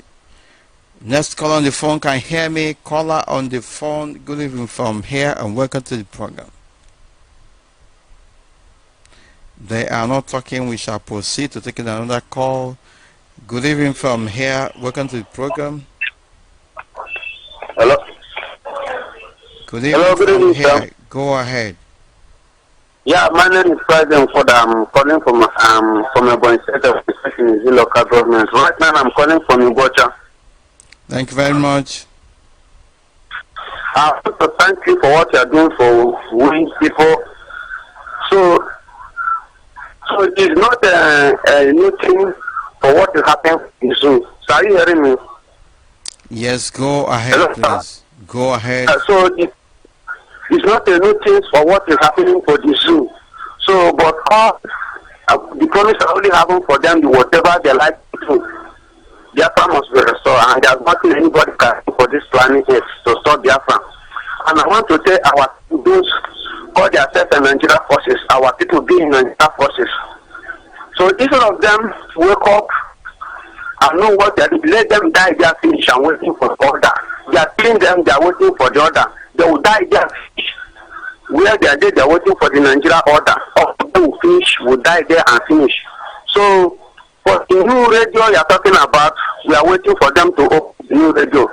If they can give order and command people, millions of people the way our leader used to command, let them do, we are waiting for them. So it will not be a new thing, that's why they call them soon. You know, when our leader called them soon, they are behaving, they are jumping up that they call them soon. So not what they are saying or what is going on, that's what you people will be listening. Just focus and do what they are doing. They can never do anything, that's why they are called them soon. They are behaving like animals. So it's not a new thing where illiterate to be on power ruling people. So I want to commend you for what they're doing for us, and governor, they shall see what will happen to them. The devil man is going to call devil man, carry 2,000 pounds of rice, the illiterate, who ban your own rice, to make your brother to benefit. Devil man is the man, carry 2,000 pounds of rice, this devil. Devil man, he can never work for him. But sir, I don't have anything to say. In anything they like to do, nobody can solve Biafra. No woman do. If the Buhari like make people to hell, they can ever stop. Never. Here we set agenda and the zoo follow. There's nothing. Never. There is no. We are setting agenda and our enemies are following it. They cannot set. They cannot set agenda for us. We shall always set it for them. For the zoo, they can never stop Biafra. It's a promise for Nigeria government. They can never stop Biafra. All of them to go to hell. So I want to command you to focus, not listen for whatever they are doing. If I wish our leader can give us an answer, know that I don't know who name them a federal government. Nigeria too to call federal government, and Nigeria too to go Biafra and that's why that we are keeping quiet. So if what will cause us to mark, we show Nigeria that Nigeria too small. That federal government they are answering, deceiving them. I'm not just saying who federal government there. You see the illiterate on power or who? I don't see anybody for Nigeria can stop who can hold Biafra attacking. So, but I just give you courage. Be courage for what they are doing. Not listen for what people are saying. If it's whatever they are buying, I don't see the reason why. I'm not saying that they will buy the real RTOB. It's the fake one they can buy. But the real RTOB leading power leader, nobody will buy them. I want to appreciate you for what you are doing. There's nothing the zoo can do. They are crumbling there and there. Thank you for what you people are doing for us, and be courage. We here, we are focused, working, and no amount of what the zoo can do to stop us. Thank you very much, sir. That's what I have to say. Thank you very much, and God bless you too. Keep it on. This is Radio Biafra Live presentation. We are asking our people who are calling on Skype to decide patient there is an issue with our Skype line. For now, we advise that you call the phone line. Number remains +447405964146. Can you hear me? Next caller on the phone. Good evening from here. Welcome to the program. Caller on the phone. Good evening from here. They are gone, and we shall proceed to taking another call. Can you hear me? Next caller on the phone. Good evening from here. Welcome to the program. Yes, good evening. Good evening, Nnamdi Kanu. Thank you very much. Go ahead. Good evening from here. Okay, I am very glad. This is my first time I am talking with you. I'm calling from Imo River, Abia State, and Imo River Zone. I want to just say I am really grateful to God for our director, Nnamdi Kanu, and also you and your family. And I want to say something to you. I'm a Yahudi and I'm a Jew, just as my director is. And I want to tell you that there is nothing that can stop Biafra from coming, no matter what they do. There's nothing that can stop it. And they cannot stop the air from their nose, for their nostrils to breathe it in. There's nothing they can do. So I just want to say I appreciate your work. And I'm also speaking on behalf of my zone. Though we are not together, but I'm just privately calling you. We are following up everything that's going on, and we believe that nothing can stop us from coming. So I just want, can I pray? Can I just say a brief prayer? Right, go ahead and make it snappy, please. Thank you. Thank you.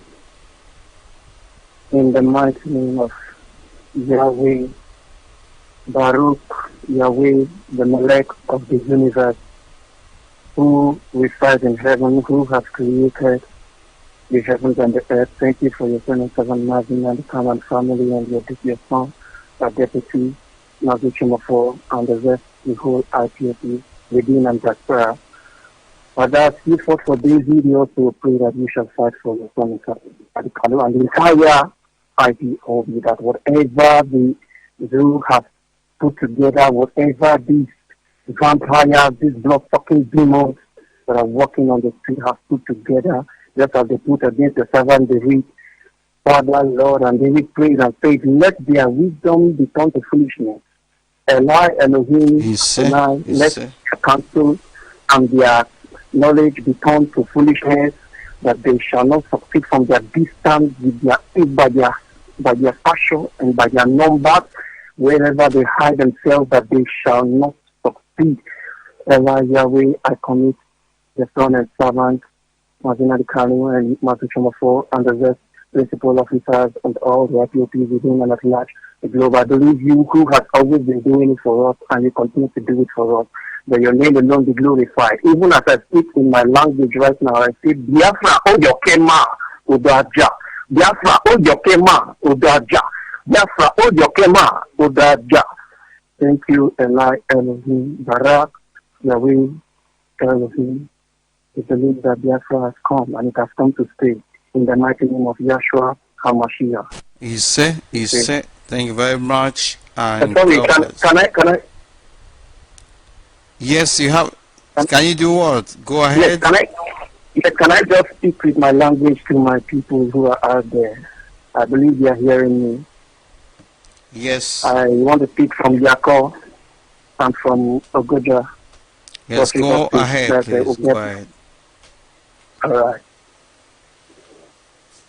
Dane yamon wa yam ni tun womon wo tuwa katala wo yotuna ajadi itong ba ya pumo bongo o ya ni tun ni. Abari odo Utopono, Utoboboning, Ofi Banen, but we will warn Mazinanka Otongai. Otongai will want to come eating. I want to know that about Ajajini. Ukoke Bongo Tongai, and I mean, Utune. Unfortunately, that line is off, and we shall proceed. Next caller, can you hear me? Good evening from here, and welcome to the program. My name is Emeka Chabo. I'm calling from Ikocha. Emeka Chabo, welcome to the program. Go ahead. Yes. I want to comment over what the new government is trying to do by trying to let us know that what God has done for Ipob in Anambra State, that it's not true. But I want them to know, if it's not true, why are they talking about it? If it's not true, why are they bothering over Ipob? If Ipob is not stopping them, if Ipob is not doing things that try to make them to be bothering, why are they talking about Ipob every minute of the day? This to let them know that God is upon Ipob. The only thing that will make them to be free is to allow the Biafrans to go, because the time has come. Our leader Nnamdi Kanu have set an example in a Biafran land which nobody has set it before. And now they are saying it because they have found a way to bring money into Ipob. It's not working. They have found a way to bribe Nnamdi Kanu. It's not working. They have found a way to do things that will make Ipob to die, feeling that yes, the Biafra people love money. Let them bring money because it's not working. That is the reason why they are bothering, knowing that soon Biafra is going. I want to let them know the tree that don't have any fruit on it, no children will not go on it, begin to stone. The reason why they are talking about that will be every minute of the day, because they have found that we are resurrected, we are serious, we are bad. God's hand is upon us, and this is how it's going to happen soon. Not like the way Makati left Nigeria and go to Cameroon. One day he will be in their front of their face. Biafra will leave them and go. The promise I'm giving to them is this: let them know that we are children of God and we believe in God and we do things in God. If they are carrying this, we are not doing things of gun and knife and all the rest of it. What we are doing is a spiritual something, and we are focusing on our God. And our God is the one that's going to give us Biafra. What I want to tell the leaders of the Igbo land and other leaders in Biafra land, they should know that time has come. The issue of money is no longer working in our midst again. Money issue is not our problem again. Our problem is Biafra. Biafra we need, and Biafra we must get. In Jesus' name I pray. May God bless you. Yes, sir. Bless you too. Thank you very much. Yeah. This is Radio Biafra live presentation. We are moving forward. The Most High God remains in charge. We are still reminding our people that there are a lot of fake news going on. All Nigerian media platforms, both TV, both newspaper and whatever, blogs, they are all fake news platforms now. They have joined the fake news club. Every information coming out there against IPOB, against Radio Biafra, against Nnamdi Kanu, against the entire struggle.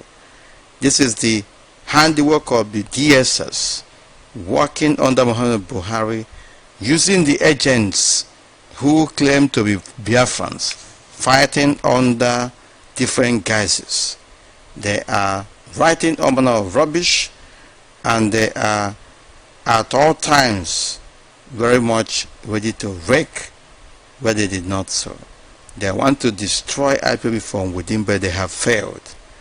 We have told you about the floating of the DSS radio in Aba. There's one coming up in Owerri. There's one coming up in Iguacha. That of Aba has been ongoing since today. and we are asking you to be vigilant. We are asking you to be vigilant. We challenge anybody who say that he is IPOB leader to come out. We have challenged them. They are not coming out. They are nowhere to be found.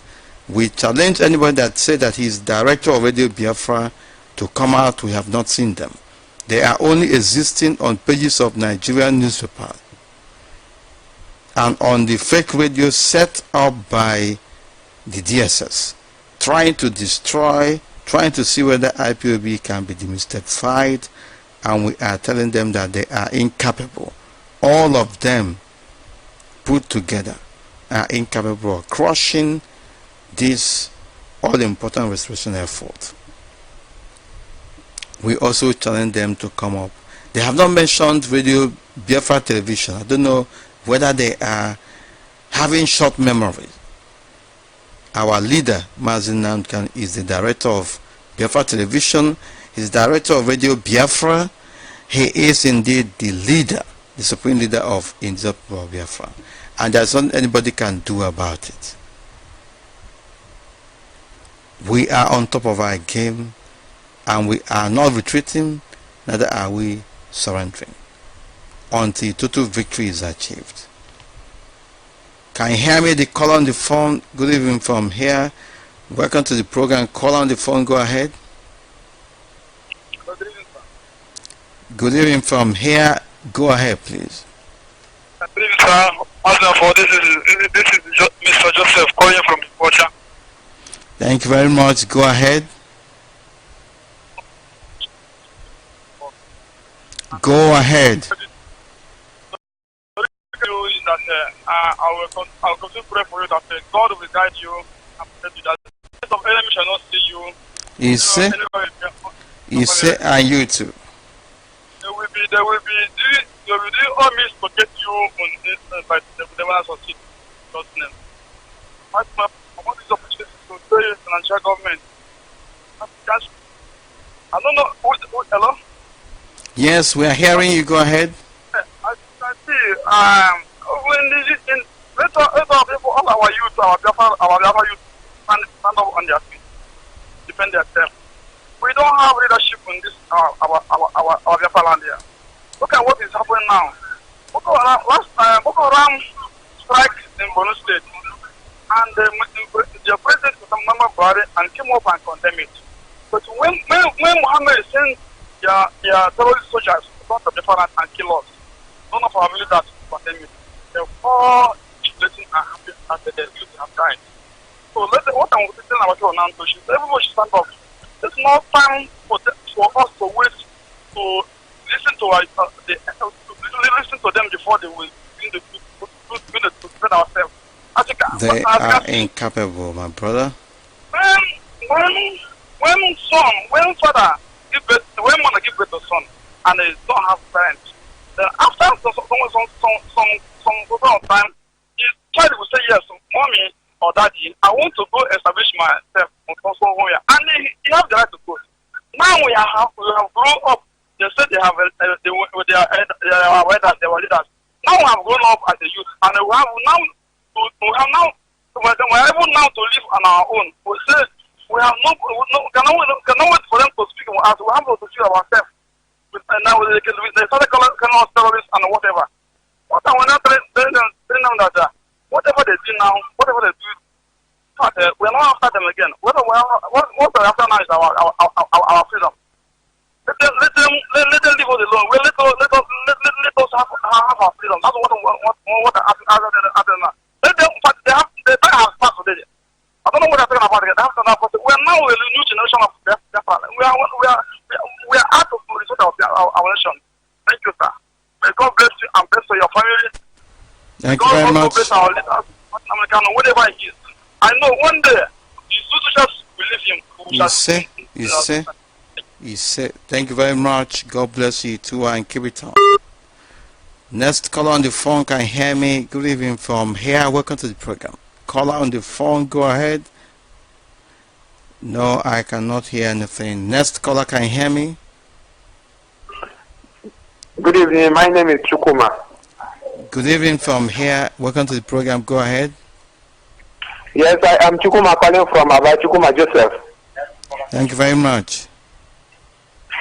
Okay, yes, I want to thank you for all you are doing in this Biafra struggle. Thank you very much. Go ahead, please.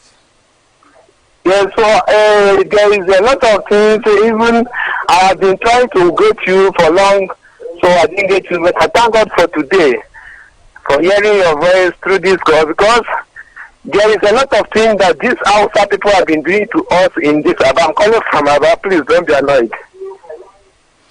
So, in Aba here. Go ahead.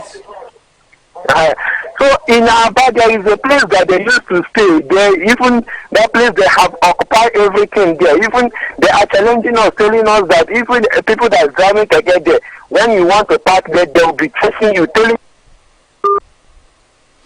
Right. We have lost that and we shall proceed. Next call on the phone can hear me. Good evening from here. Welcome to the program.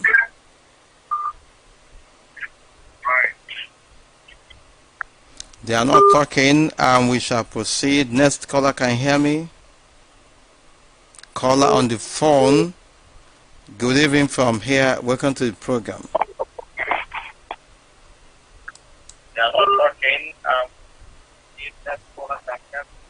Next caller, can you hear me? We are inching closer to bowing down or bowing out on this program. Can you hear me? Call on the phone. Good evening from here. Can you hear me? Hello, good evening, Lujamefo. Good evening. Go ahead. Yes, God bless you. My name is Ameki. I'm calling from Enugu, Biafra land. Thank you very much. Yes, I want to talk about the Zoo army that are learning the language of Igbo people. Now, I want to tell them that it is they are now drinking medicine after that. Too late. Yeah, it's too late for them. Yeah, these people don't know what they are doing. Why are they after our language when they don't want us? Okay, and why do they come and put their logo on Arabic writing? And they are calling let them begin by removing Sharia from the zoo constitution, which is practically impossible, because that is they their don't know what agenda. They are doing. I know they are listening now. Let them bring out Nnamdi Kanu for us. We want to see him. We want to hear from him. And the man that said his name is John Enenche. Let him bring Nnamdi Kanu. The other day, he's talking that at that day that they break Nnamdi Kanu's compound, that he saw him throwing them what he called petrol bomb. Now they are asking about it. I don't know what is wrong with these people. They are provoking us, and they are going to see. Middle East will be a thing of enjoyment that what they will be seeing here very soon. They did not bring Nnamdi Kanu to us. Let them try and bring him, please. Thank you, and God bless your station, and may God continue to bless you and give you what you want as you are there for us, so that we can get Biafra. So you, and God bless you forever. Thank you. Thank you very much. God bless you too, and keep it on. This is the Biafra live presentation. We are, like I said, gradually but steadily coming to the end of this program for this evening, for this segment. Can you hear me? Call on the phone.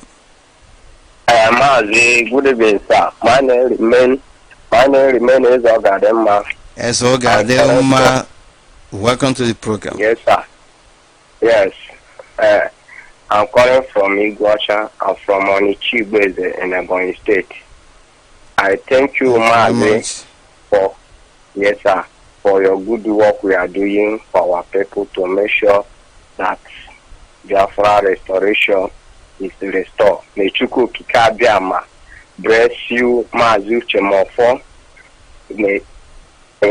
and they bless our spring leader, Mazi Nnamdi Kanu, whenever he is. May Chuko Thank you very much. continue to. Yeah. And you too. Amen. I say amen to your Yes. prayers. Amen. I say amen, Mazi. Amen. And our people, I love what our people did on last Saturday on Anambra election. They are fully boycott Anambra election. Yes. I throw away my regard and my salute to our people. Mechuko Kikabia Mabres all entire IPOB, worldwide, and particularly Anambra. They did what I expect to them, because the zoo don't have mouth for where Ipob is. We are formidable. We are in charge. We are in control all the Biafra land. Mazi, Mechuko Kikabia continue to bless you people, bless all Ipob worldwide. Yes. Thank you, Mazi. We see what they are telling, all these things that are doing. It's lie. They are full of shame because they don't know what they to do. That is what they come out to talk nonsense. They receive one rapper. They receive rapper with 1,000 naira. Shame of that people that they receiving one rapper and the 1,000 naira note. You shame of all of them, because is it one rapper and the 1,000 naira you supposed to receive a whole your country, something that we eat once and it will go out of your stomach. Shame all of you people. Thank you, Mazi. Thank you very much. Yeah. Bless you and bless our entire IPOB and our spirit leader Mazi Nnamdi Kanu. I pray. You say. Thank you very much. Yeah. And God bless you. Next caller on the phone, can you hear me? Caller on the phone, can you hear me? Good evening from here. Welcome to the program. Go ahead. Hello. Yes, I can hear you. Go ahead. Good evening, sir. Good evening from here. Go ahead.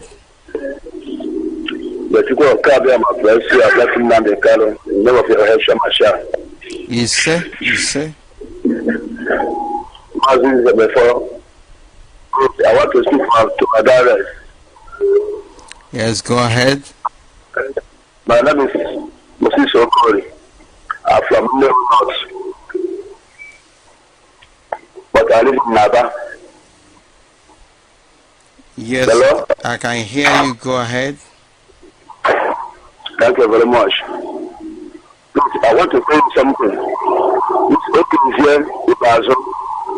That time, the kind of Anambra election happened on 18th of November. This man paid some boys 20,000. Yes, so who? He paid some boys from this Aba to go at Anambra to go and vote. He paid 20,000. Almost 18 boss. Full dead. Go to Anambra at Nnewi North. One of my friends, Ifani, is from Jamon, is out there. And that boy now, he don't that sick now. Hello? Yes, I can hear you. The boy now is sick now. So I go to hospital, I go and confirm. When we come back, he go to that Anambra election, the president, 10,000 naira, and give them with the cap. They go back and go and vote. Right. This is Radio Biafra Live presentation. We have, of course, lost that. Can you hear me? Next call on the phone. Good evening, Watchful Kabiama. My deputy director, good evening from here. I am okay. calling you from Obiado in the Biafra land. Thank you very much. Welcome to the program and good evening from here. I've been calling you for more than 10 months now. Today I'm happy to speak with you. Thank you very much. I mean, this is only one person can speak at a time. As you are speaking now, no other person can speak. That is how it works. And so I urge you to exercise patience. Go ahead, please. Honorable Deputy Director for work you are doing for us. SMA School Kadama, keep on guiding you, protecting you and your family and our community members worldwide. In the name of Yahweh Yamasha. He said, thank you very much and God bless you.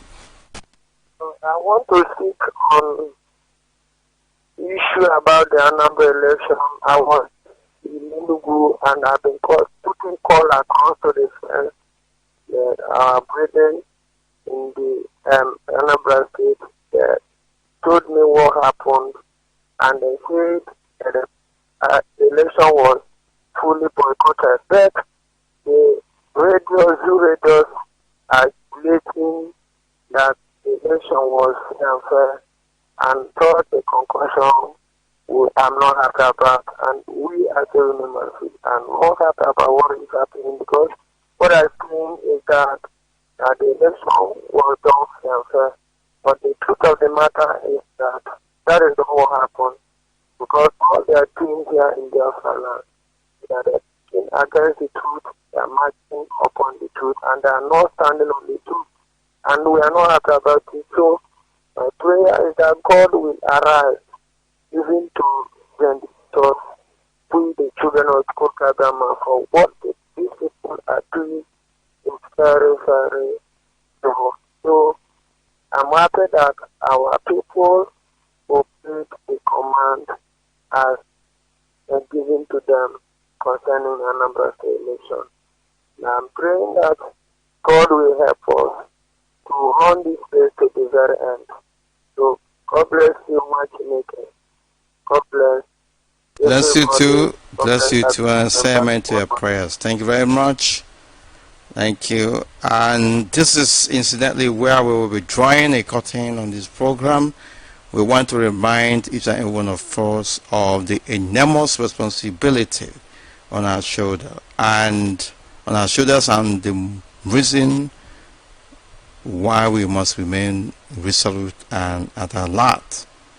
Our enemies are not sleeping, they are everywhere, both those who are pretending to be part and parcel of IPOB family members. We are asking you to be vigilant as we continue to move relentlessly forward. Do not give any political gangster any opportunity to exploit it. We must remain the IPOB whom we are. We must be proud of our identity. The governor of Anambra State, in quotes, the 10% governor, Willie Obiano, we must continue to remind that he is presiding over a deeply unpopular government, controlling only 10,000 people out of millions of people, made possible by the intervention of indigenous people of Biafra. That is why they want to eliminate anybody they see close to our leader Nnamdi Kanu and our leader himself. We are, of course, asking our people to remain courageous even in the face of danger and intimidation. That is why we must also ask the Most High God, Chukwokike, the author and finisher of our lives, the author and finisher of the Biafranization project, to indeed continue to renew us, to continue to revive us.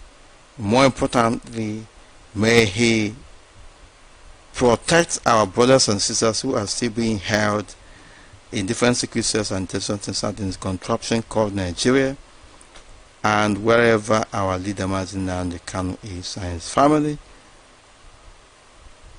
may he protect them. Also both spiritually and physically. From me from here, once again, this is Sincerity number 4 at this particular point in time. Sign off. Thank you very much.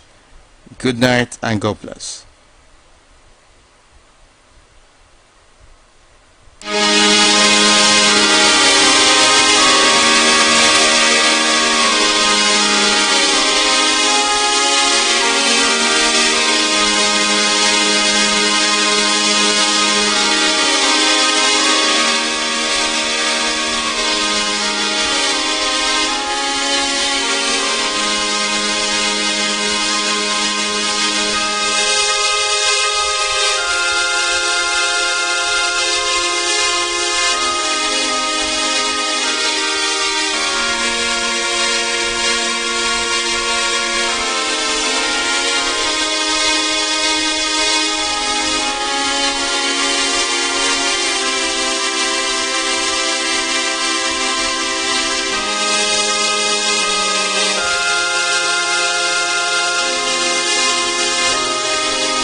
no surrender. My people have died enough. It's a revolution time. I say no retreat, no surrender. My people have died enough. It's time for revolution. Whoever died against Biafra must leave Biafra.